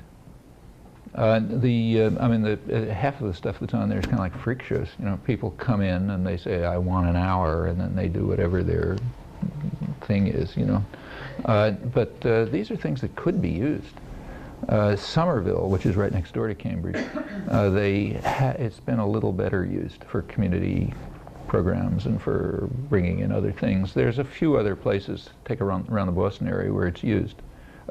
Ethnic communities sometimes use it, and so on. But, you know, there's a big resource, which is sitting there. You know, you don't have to do a thing. It's sitting there. It's publicly funded. Well, you know, privately funded, but under a requirement from the federal government. I mean, when you give away the cable channels, you're giving away public property to private corporations. And the original condition was that they do something for the community. So the thing that they did was put in these stations. But they're not being used. Well, that's one thing. I happened to be in Brazil a couple of months ago, and there they have very interesting public television. I think this may have come up in an interview that David Barsamian and I had in Z a couple of months ago. I forget. But for example, they have in Brazil, it's kind of the opposite of the United States. The slums are around the city, not in the middle of the city. I mean, they're also in the middle of the city, but the standard style of, European, Latin American cities is the rich people live inside and the slums are outside. So when you go to the slums around Rio, there's, millions and millions of people living in conditions that range from, sort of survivable to hopeless. But there's huge numbers of people out there. About 10 years ago, I guess, one of the small NGOs in Rio, of a couple of artists and television people and so on who live in town, decided to try to set up a public television project out in the slums. And the idea is to, well, I mean, I went to see one, so this is after a lot of time. They went through a lot of interesting mistakes before they finally got it to work. I'll tell you if you're interested. But anyway, what finally works and what they now do is, and I went with one, is they have a truck which has a big screen on top and has whatever equipment you need inside. But it's not a huge operation. It's all inside a little truck, little pickup truck, sort of. And they go out to one of these areas. It's all set up by the local people. They go out to a square. This warm countries, everybody's outside. And there's these like areas where people gather or can. So they go out to a square. Truck goes in the middle, screens goes up, and then they film programs that are written by, directed by, acted by people in the community. So, and it's right in primetime television time. And lots of people come out. They're all sitting around, some of them are sitting in bars. I mean, some of them bring their kids. It's a sort of a nice atmosphere. And even though, even not knowing Portuguese, I could sort of figure out what it's about, or people would help. I mean, the skits were about serious things. So there was one about racism, which was quite well done, kind of a little humor and some, but the point was there. Another one was about AIDS. There was something about the debt crisis. Some of it was just entertainment, And people were involved and interested in watching. Right after some series of these things, a young woman, maybe 17 or so, who was one of the lead actresses, she was going around the crowd with a mic, just asking people if they had some reaction to it, what do they think, and people would talk, and it would be filmed right as they were talking. So, everybody else would be watching while a person sitting in a bar is commenting on what they just saw. And then a lot of interaction and so on. And it was lively and interesting and exciting. And, that's being done in a poor slum on peanuts, and it's quite a big thing. Goes on all the time. It took a long time before they sort of figured out how to do it so that it works. And what really worked is when the people in the community are doing everything. Everything from, by now they've got people, mostly young people in the community, who have learned how to do it. So they're now picking up the technical expertise. Everything from the filming to the writing and to the directing and, acting and so on. And it's pretty impressive. And that's being done on real shoestrings in very poor areas. There's very few places in the United States that don't have a lot more resources than that. It takes some imagination and initiative. And they had a little money behind it from some NGO, but, nothing that you couldn't organize here without any trouble. It's another possibility. There are lots of things that can be done.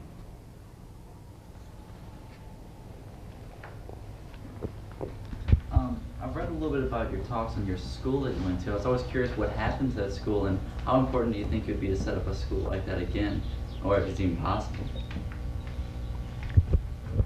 Yeah, I think it'd be, in fact, there are schools like that, what were called free schools. A lot of them were quite good. There's a guy now in Boston, Alan Graubard, who's been in, he was at MIT back in the he's back in Boston, down the days when Mike was making life difficult for everyone at MIT. Alan was around, young faculty member, very smart guy. He could have gone on, gotten tenure and all that sort of thing, but he dropped out and got involved in the free school movement, which was just starting off then. And they did a lot of good things. Lots of independent schools all over the place. He stayed on in the public school system. He's still an education activist. He's now back in the Boston area working on similar things. Sure, it can be done. I think it's very important. On the other hand, I should say, looking back at my own, I described my own experience But when I think back honestly of the other people who went through exactly the same experience, I don't think it had any detectable effect. So like I don't know anybody else who was, say, a classmate of mine or who I knew who had anything like the same reaction to it. So it wasn't intended to be a radical place. It was just intended to be non-coercive and constructive and, you know, free and not, you know, non-hierarchical and so on. So it gave opportunities to do a lot of things, but exactly what effect that had on kids is hard to say. As far as I can tell, on most, virtually none.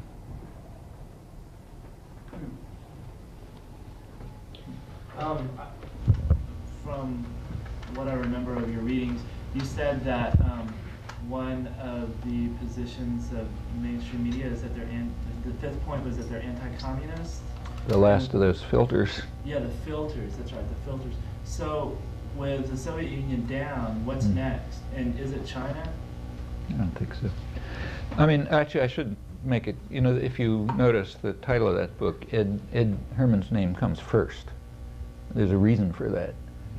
He objected strenuously. Usually when we write together, we just do it alphabetically. So, you know, C comes before H, so my name comes first. But I insisted this time that his name come first, and the reason is he did most of the work on the book. And in particular, this part is his work, not mine. You know, I mean, I agreed to it, you know, cooperated with it and so on, but it's basically his ideas. I felt that the anti-communist filter was the wrong thing. I mean, my feeling was that it was it's temporary contingency, and it's too narrow. And that now becomes clear. Like a year after the book came out, the Berlin Wall fell, and you got to play some other game, not anti-communism. But in fact, that was going on right through the 80s. So by the time the Reagan administration, you know, from the early 80s, it was pretty clear that we're going to need something else as a mobilizing principle. And if you look back, when the Reagan administration came in, it was like 1980, 81, the big slogan was, we're going to fight against international terrorism. That's the plague of the age, you know, not communism. Then it became, you know, crazed Arabs, later Hispanic narco-traffickers. I mean, they're kind of flailing around for something. There aren't a lot of different ways of mobilizing people, you know, making them obedient and passive. There are not many ways. And one of the ways is to get them frightened. So everybody hits on it. So you always try to get the population frightened. Let them huddle in fear, and I'll protect you, and then they'll do what you say. So the Russians were useful for that purposes. And they're kind of frightening, rotten system, missiles, do awful things, so it's possible to frighten people. But that obviously wasn't going to be enough. And any power system is not going to want to give up the weapon of fear. So you have to frighten people of something else. So now it's Clash of Civilizations and, you know, the drug war. Actually, if you look at the campaigns during the 1980s, they were rather skillfully done. Most of them used race. Reagan won, it was either 80 or 84, I forget which one. Where do you have this welfare mother story? 84, yeah. You know, the black woman in the Cadillac coming for the welfare check and having millions of children because you pay for it, that line. He didn't say black, but everybody understood black woman, you know. So the welfare mother was, you know, it's not something you're quite afraid of, but, you know, they're stealing from you. George Bush in the next campaign, 88, it was straight racist. That was the Willie Horton story. You know, the black criminal is out there raping your daughter and that sort of thing. They played it straight, you know, just a straight racist story. And those things had effects. I mean, they did change attitudes. So, like the attack on the minuscule, actually the attack on the welfare system has been going on since early 70s. AFDC, the one that they just killed, that had declined in value by about 50% from the early 70s till 1990. So it was going on all along. But now they finally managed to kill it with a lot of public support, I have to admit, because of this story about how these welfare mothers are stealing our money, and it's even harming them, like they're getting into welfare dependency and that sort of thing. I mean, I don't have to tell you it's all a fraud, but it worked. The crime war is the same. That was very successful. That goes back to the 60s. So it's not the end of communism. You know, it's in the late 60s there was an effort started to get people frightened of crime. And fear of crime has gone up. You look at polls, the fear of crime has gone up enormously, but crime hasn't. You know, so the level of crime is more or less stable. You know, you accommodate for faked FBI statistics. There's a lot of criminologists have pointed this out in the mainstream. Crime has not really changed very much. In fact, and the United States isn't off the spectrum either. So if you look at the industrial countries, the United States is not the highest. It's toward the high end, you know, because it has more poverty and, you know, more inequality and so on.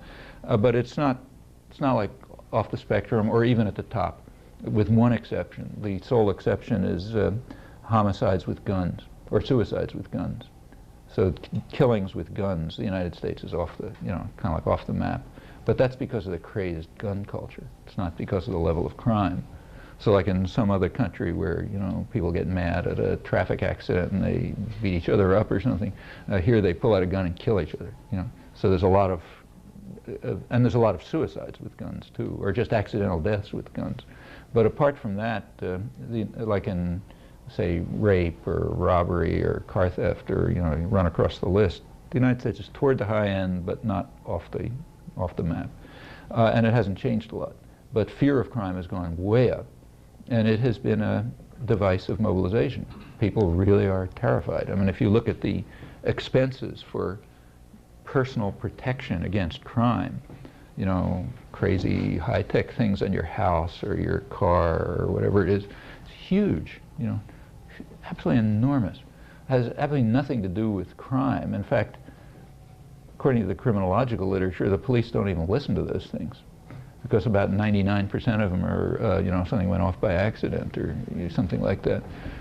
So it's not protecting anybody, but it's getting them frightened. You know, these are all techniques of frightening people. And when you're frightened, you accept authority. That's the idea. I don't think China's going to work. It's too far away and it's not frightening enough. Besides, American corporations don't like building up China as an enemy because they make a lot of money there.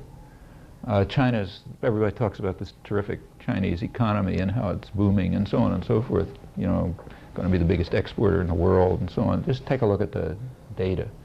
The fact is that by now about 75% of Chinese exports are foreign controlled. And the last figures I saw, about 44% are totally foreign owned. That's going up very fast. 2 years ago it was, I think, 28% foreign owned. If you go back to 1980, it was about 1% foreign owned. So what that means is by now 3/4 of Chinese exports are basically foreign corporations using cheap labor under horrendous conditions. I mean, the conditions of labor in that area of China that everybody's talking about how wonderful it is are absolutely outrageous. It's mostly young women who are, you know, brought in. Most of them have to get out by the time they're, say, 25 or something. They don't want them anymore, and they go back wherever they were. They're locked into factories. You know, the factories burned down. They had last year, the official figures for China were about 18,000 dead in just industrial accidents. The conditions are indescribable. But for foreign corporations, that's good stuff, you know. And the Chinese controlled industry, their role is declining as the foreign-owned increases. Also, quite apart from that, China, probably there's tremendous unemployment in China and tremendous poverty. In fact, the number of unemployed people in China is probably higher than the population in the United States, and going up. You know, so China is a tremendous boon. There is a rich sector, and it's a big country. You know, like over 1 billion people. So the sector of people who are in the consumer society is not small, which means there's substantial market too. So for U.S. corporations or any foreign corporations, China is a very valuable asset. You get extremely cheap labor under brutal conditions because it's a very brutal state. and it exports. You know, so it basically has nothing to do with the Chinese economy. It just, you know, the inputs go in, the exports go out. A lot of money for corporations here, and it's a market, you know, and a big one. And they're not going to let China be made an enemy, I don't think. It's my guess, at least. I'm interested in hearing your opinion about United States involvement and now disinvolvement with UNESCO and what implications and results you think that might have. UNESCO, specifically? Yes. Mm-hmm. And what political statement you think the United States was trying to make, I mean, really make when they did that. Well, UNESCO was virtually killed about 15 years ago. There's a really good book on this if you want details. It's published. It's called Hope and Folly. The editors, it's a collection of articles. Ed Herman is one, William Preston, Herbert Schiller, forget who else. I think maybe at least the three of them, maybe somebody else. It was published by University of Minnesota Press. I don't think it ever got a single review. You know, it's a very good book. They went through the purposeful destruction of UNESCO by the United States because they really committed a crime. In the 70s, they tried to. There was an effort to construct what was called a new World Information Order or something. The fact is that international information systems, like what's called information, you know, in quotes, news and all that stuff, is highly concentrated in the very rich countries. Third world countries can't get into the act at all, you know. And this was an effort to try to open things up, you know, to find a way to make more access for third world countries and what they call developing countries. That's the euphemism these days. They're mostly developing downwards. But let the developing countries to have some kind of share in communications, you know. Well, the United States went berserk, you know, and the news agencies and the media went crazy. And they started a huge campaign about how these guys are trying to stop free speech. You know, it's these third world maniacs. They can't stand free speech, and they're trying to stifle us, and so on and so forth. It was all total lies, you know. The lies kept being exposed, but it didn't make any difference because the exposure of the lies never made it into the media here either. They go through the details of this. It's mind-boggling when you read it. But what happened? But it was extremely effective. It ended up with a campaign here to defund UNESCO, because these guys are totalitarians who are trying to deny free speech, you know, by trying to prevent our monopoly of the whole world. You know, that's how they're stopping free speech. And it worked, and the United States defunded UNESCO and essentially went out of business. It had to reconstruct, and the reconstruction, the United States always hated UNESCO, and the reason is it's kind of oriented toward third world interests, and therefore it's not an instrument of power, you know.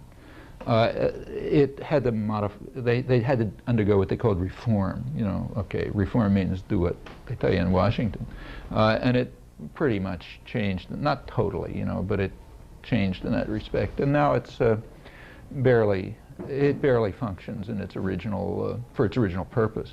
The latest thing is to try to get rid of the UN altogether. I mean, to do the same thing to the whole UN. So just now, in fact, today it was announced the latest U.S. proposal for the United States doesn't pay its dues. I mean, if you're a big guy, you do what you like. You know, international law doesn't mean anything. The World Court doesn't mean anything. Nothing means anything because nobody can stop you. Okay, so the United States is the biggest thug on the block, so it does whatever it feels like. It hasn't paid dues for years. It's illegal. You know, we have a treaty that says you got to pay dues, but you do what you feel like if you're strong enough. And I think it's now over $1 billion in arrears or something like that.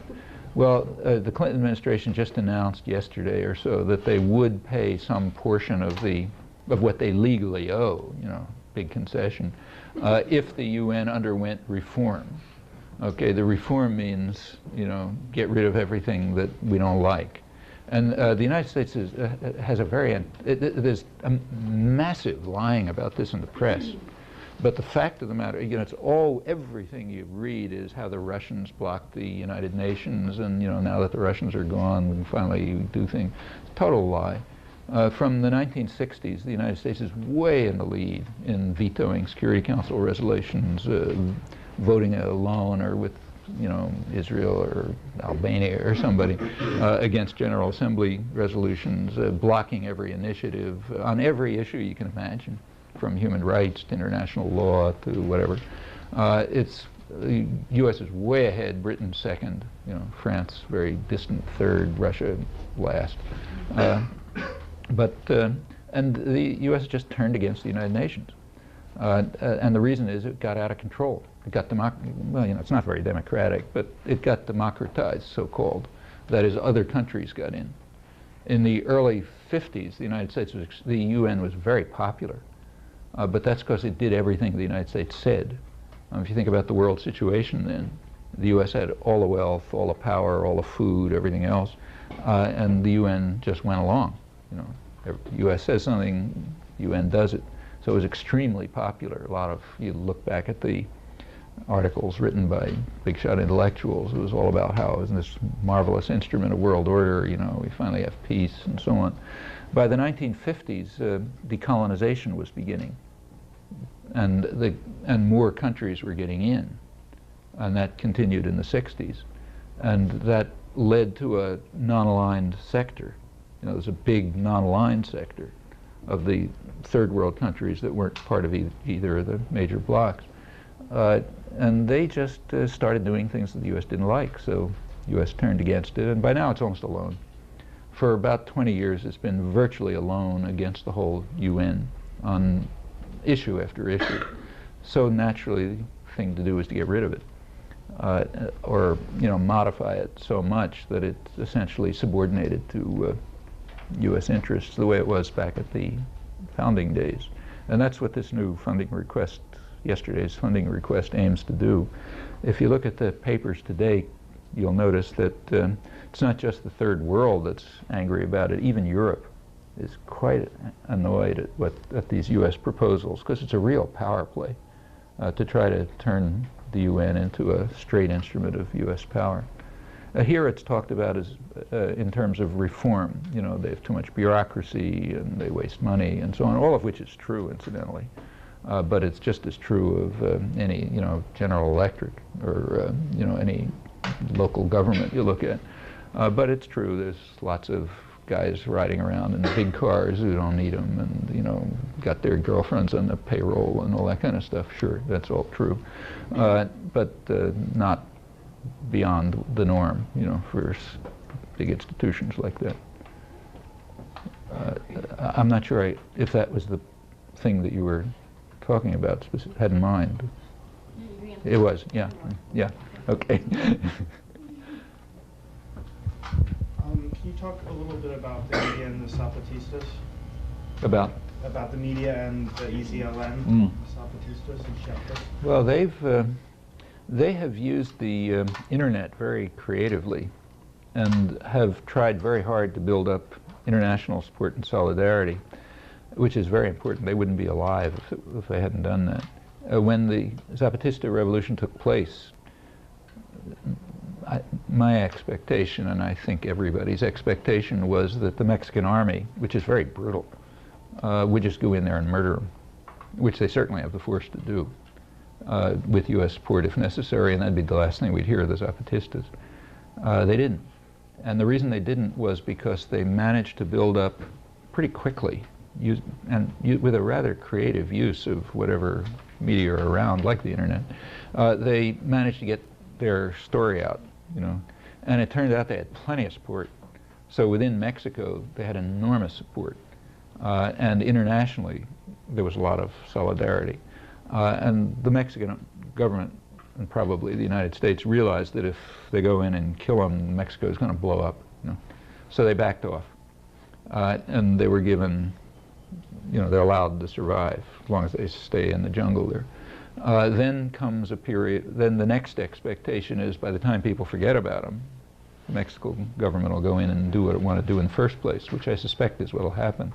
But they have been trying to maintain visibility, both in Mexico and internationally, to protect themselves from that consequence, and so far they've managed. The Mexican government is going along with completely fraudulent negotiations, which they don't expect. It's just a delaying tactic. They make an agreement and they don't keep it and drag it on and so on. And they're hoping, I think, that sooner or later the world will get bored and the rest of Mexico will get bored and then they can go in and use force. But so far, that hasn't happened, and it hasn't happened precisely because of their ability to maintain international visibility. You'll notice that they keep calling conferences and they ask people to come down and they try to set up relations in Mexico. That's protection, self-protection. And it's had an effect, and it's also influenced others, so other things have developed connected to the Zapatistas. But I don't know how long it can go on. You know, it's a little artificial at this point, because the negotiations are getting nowhere. It's now pretty clear that they'll never go anywhere. Some strange things are happening. The Vatican, the bishop down there was pretty supportive, and the Vatican didn't like him, and put in another bishop who's supposed to be more reactionary. But this new bishop has somehow gotten involved, and he's now saying, you know, pretty good things. I'm sure the Vatican is angry, but now they got two bishops there who are more or less supportive, it seems. Which is, you know, it's important. I mean, that's a kind of elite protection. Yeah? Can you talk a little bit about the corporatization of higher education?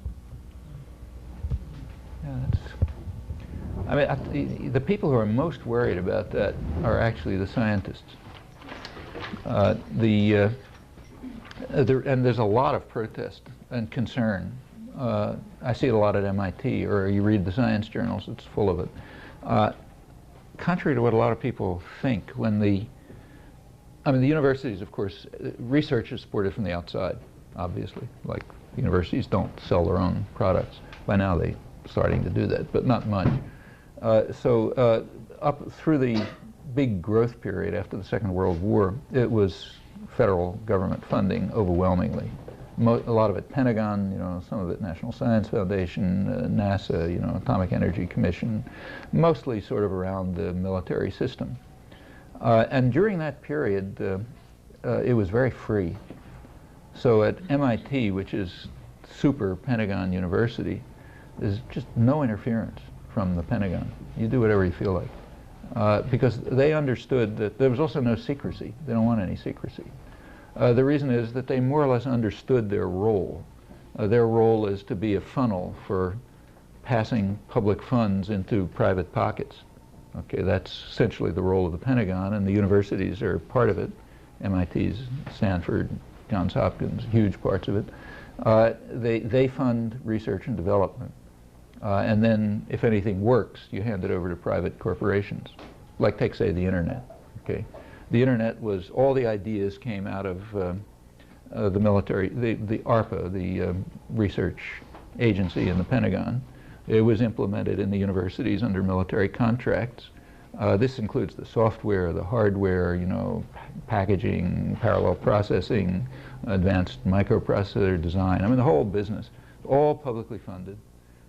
It was, as long as that was going on, it was completely free and open, military funded for a long time. Finally, the NSF took it over. They've just, a year or two ago, handed over to private corporations. Okay. They didn't see the point of it for a long time. You know, the big entrepreneurial geniuses like Bill Gates didn't see any point to the Internet.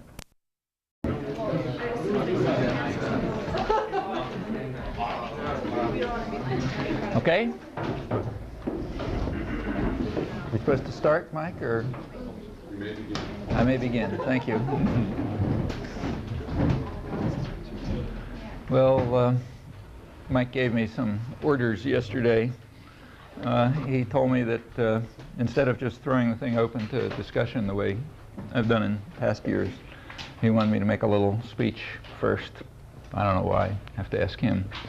But if the speech is too boring, stop me and we can go off the other way. The speech is supposed to be about the fact that this is a media institute, and therefore you're concerned primarily with the media, so I'm supposed to talk about the media, which actually I write about and so on, but that's a little bit misleading. Part of the reason, at least for me, why I write about the media is because I'm really interested in the whole general kind of intellectual culture. And the part of it that's easiest to study is the media. So, you know, it comes out every day, you got a ton of things, you can do systematic investigation, you can compare yesterday's version with today's version, you have a lot of evidence about what's played up and what isn't played up and the way things are structured and so on. My frank impression is that the media aren't very different from scholarship or from, say, journals of intellectual opinion and stuff like that. But more, there are some extra constraints, but it's not radically different. They interact and they're not that far apart, which is why people go up and back quite easily among them. When you talk about, so I'll talk about the media, but that's mainly for these reasons. You look at the media, you take a look at any institution, you want to understand it. You first of all ask questions about its internal institutional structure, like how are they structured and organized. You want to know something about their setting in the broader society. So what's their institutional setting? How do they relate to other systems of power and authority and so on? And if you're lucky, there's an internal record which tells you from leading people in the information system, which tells you what they're up to. And you want to pay attention to that. So sort of a doctrinal system. That doesn't mean the PR handouts, but what they say, you know, to each other, let's say, about what they're up to. And there's quite a lot of that, and that's interesting. So those are three major sources of information about the nature of the media.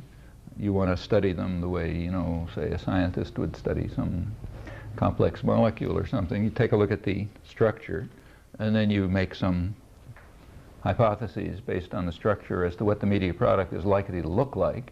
And then you investigate, see what the media product is and how well it conforms to these hypotheses and if it diverges where and so on and so forth. And virtually all the work in media analysis is this last part, trying to study carefully just what the media product is and whether indeed it conforms to the obvious assumptions about the nature and the structure of the media.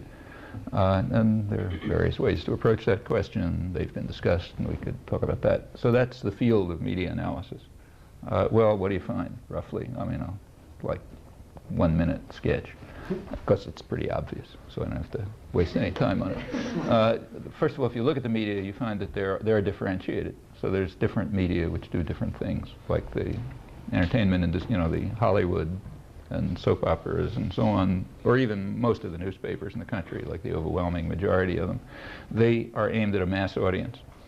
There's another sector of the media, the kind of elite media, sometimes called the agenda-setting media, because they set they're the ones with the big resources, and they set the framework within which everybody else operates and so on. So that's like the New York Times, you know, and CBS and that kind of thing. They have a different audience. Their audience is mostly quite privileged people. So the people who read the New York Times, let's say, small sector of the population, people are wealthy, part of sometimes what's called the political class. You know, they're actually involved in the political system in an ongoing fashion.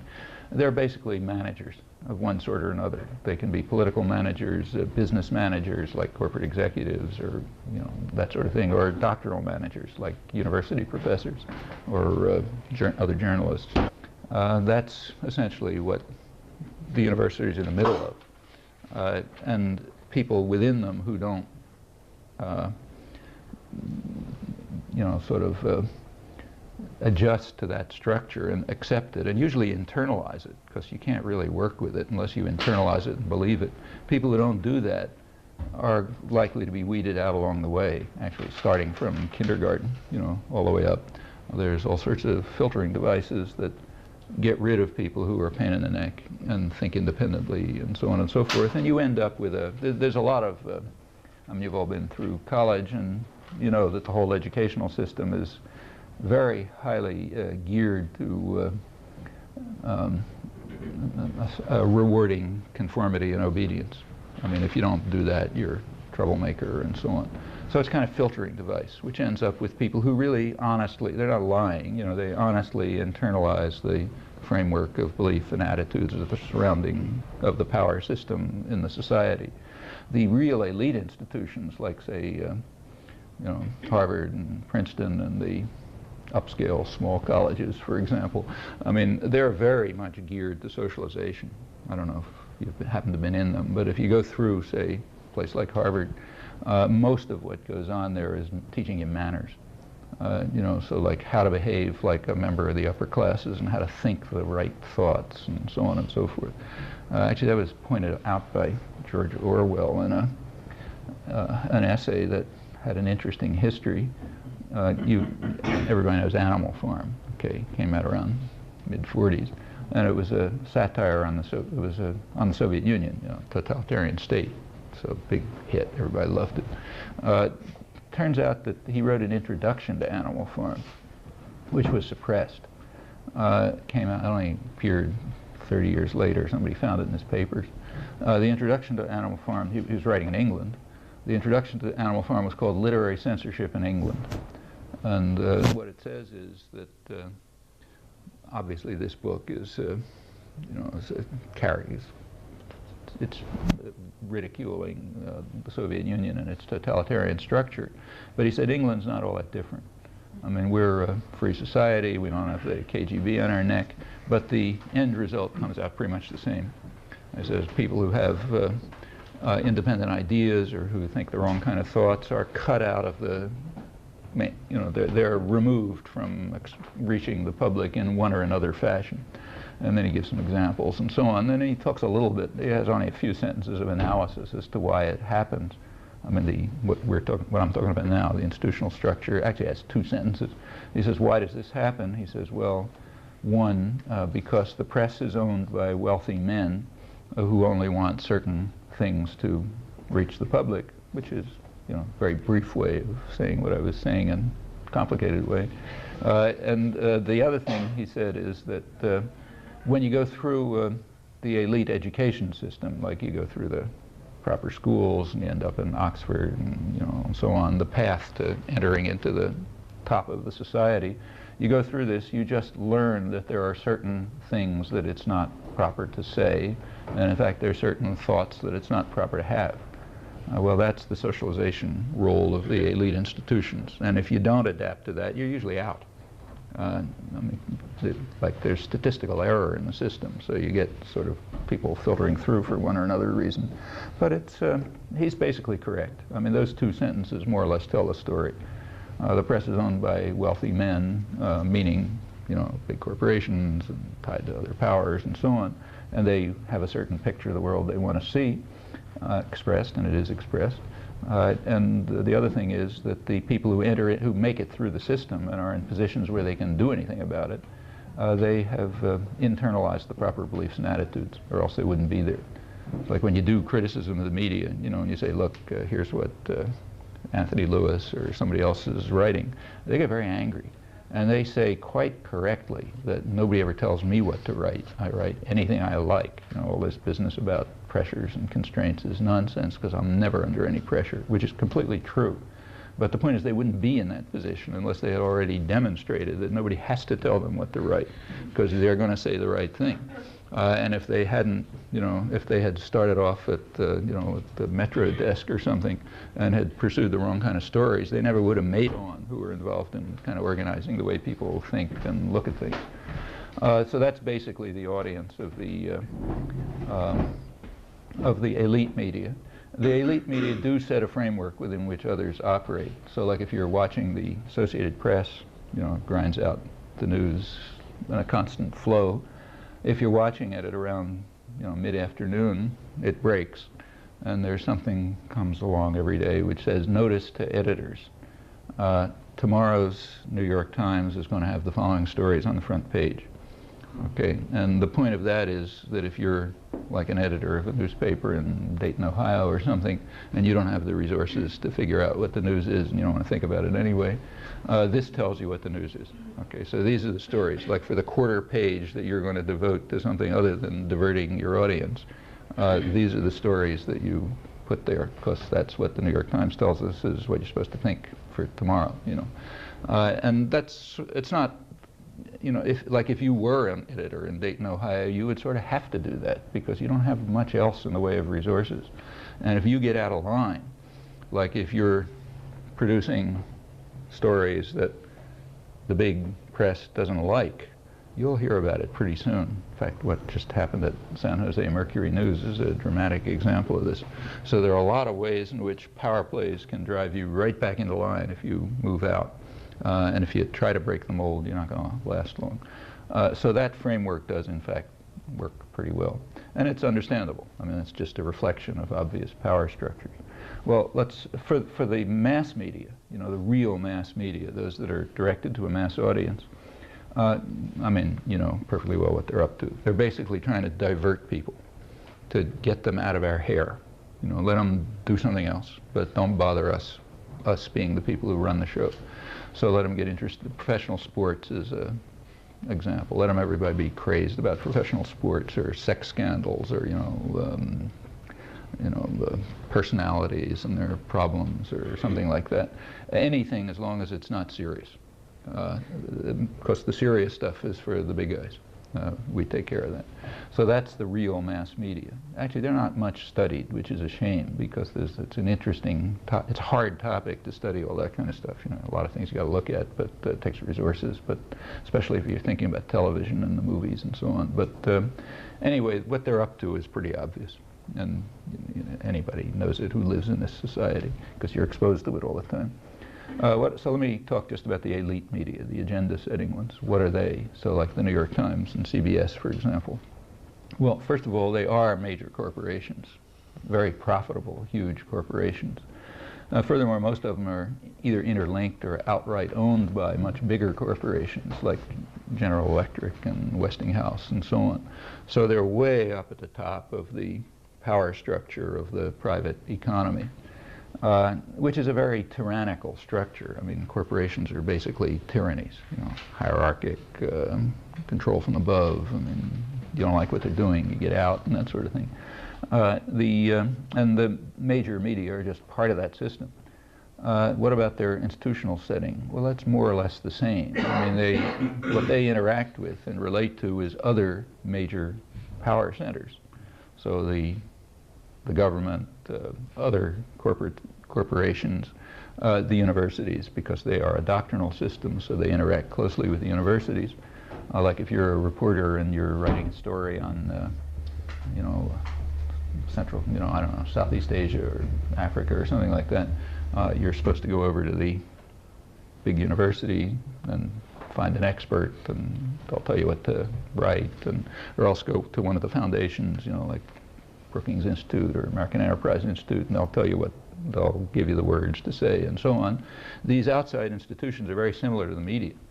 I mean, the universities, for example, are not independent institutions. I mean, like there may be independent people scattered around in them, but that's true of the media, it's true of the corporations, it's true of fascist states for that matter.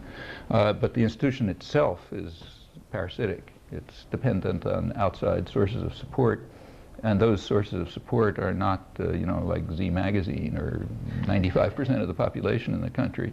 They're private wealth, big corporations with grants, the government, which is itself so closely interlinked with corporate power that you can barely distinguish them. Second place to look is what are called the public intellectuals, the big thinkers who are supposed to, I don't know, the guys who write the op-eds and that sort of thing. So what do they say? The people who write, impressive books about the nature of democracy and that sort of business. You look at that. Third thing you look at is the academic stream. And here it's essentially the main place to look is that part of political science which is concerned with communications and information and that stuff, which is a branch of political science in the last 70 or 80 years. So take a look at those three things and see what they say. Then just look at the leading figures who have all written about this, and they all say the same thing. And it's kind of interesting. What they say is, the basic picture is, look, the general population are, these are just quotes, are ignorant and meddlesome outsiders who have we have to keep them out of the public arena because they're too stupid, and if they get involved, they'll just make trouble. Their job is to be spectators, not participants. They're allowed to vote every once in a while, pick pick out one of us smart guys, but then they're supposed to go home and do something else, like, you know, watch the football game or whatever it may be. But the ignorant and meddlesome outsiders have to be observers, not participants. The participants are what are called the responsible men. And of course the writer is always one of them. You never ask the question why I'm a responsible man and somebody else is in jail, let's say, but the answer is pretty obvious. It's because you are obedient and subordinated to power, and that other guy may be independent and so on. But that you don't ask, of course. So there's the smart guys, and we're supposed to run the show, and the rest of them are supposed to be out. And we should not succumb to, I'm quoting from an academic article, to democratic dogmatisms about people being the best judges of their own interests. They're not. They're terrible judges of their own interests, so we got to do it for them for their own benefit. And actually it's very similar to Leninism. It translates almost exactly into the Leninist line. You know, the party dictatorship, we do things for you, and you're too dumb to do it yourself, and we're doing it in the interest of everyone, and so on. And I suspect that that's part of the reason why it's been so easy historically for people to shift up and back from being a, you know, sort of enthusiastic Stalinist to being a big supporter of U.S. power. I mean, people go up and back without any difficulty. I mean, say the David Horowitz type, to take a current example, it's very easy. You switch very quickly from one position to the other. And I think my suspicion is the reason is because it's basically the same position. You know, you're not making much of a switch. You're just making a different estimate of where power lies. You know, at one point you think it's here, another point you think it's here, you take the same position. Well, that's the basic doctrine.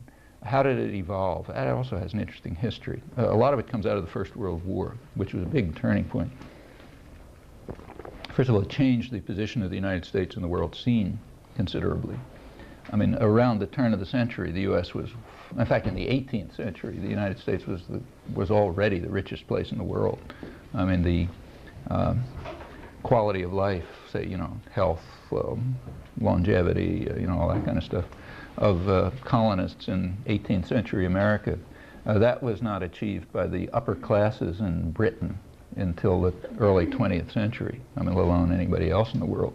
I mean, this country is extraordinarily wealthy and, you know, huge advantages. And by the end of the 19th century, it had by far the biggest economy in the world.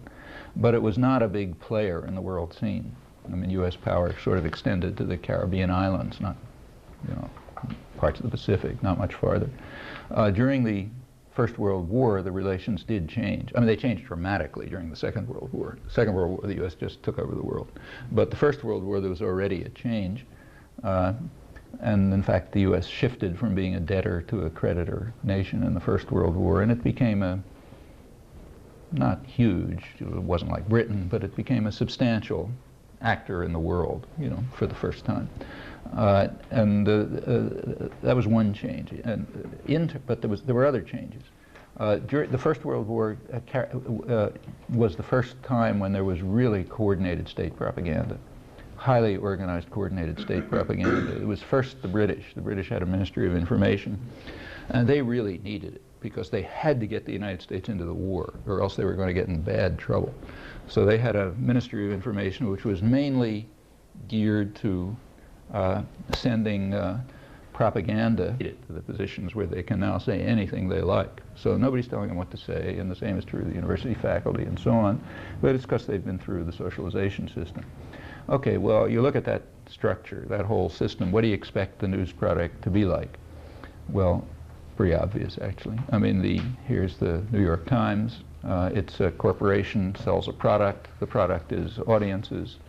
They don't make money when you buy the newspaper. They're happy to put it on the World Wide Web for free. They actually lose money when you buy the newspaper. But the audience is the product.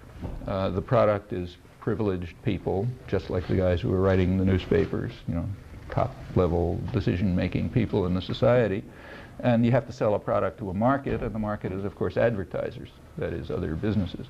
So whether it's television or newspapers or whatever, they're selling audiences. It's corporations selling audiences to other corporations. And in the case of the elite media, it's big businesses. So like, you know, not the corner grocery store, but big guys. Well, what do you expect to happen? You know, you're a scientist from Mars looking at this institutional structure.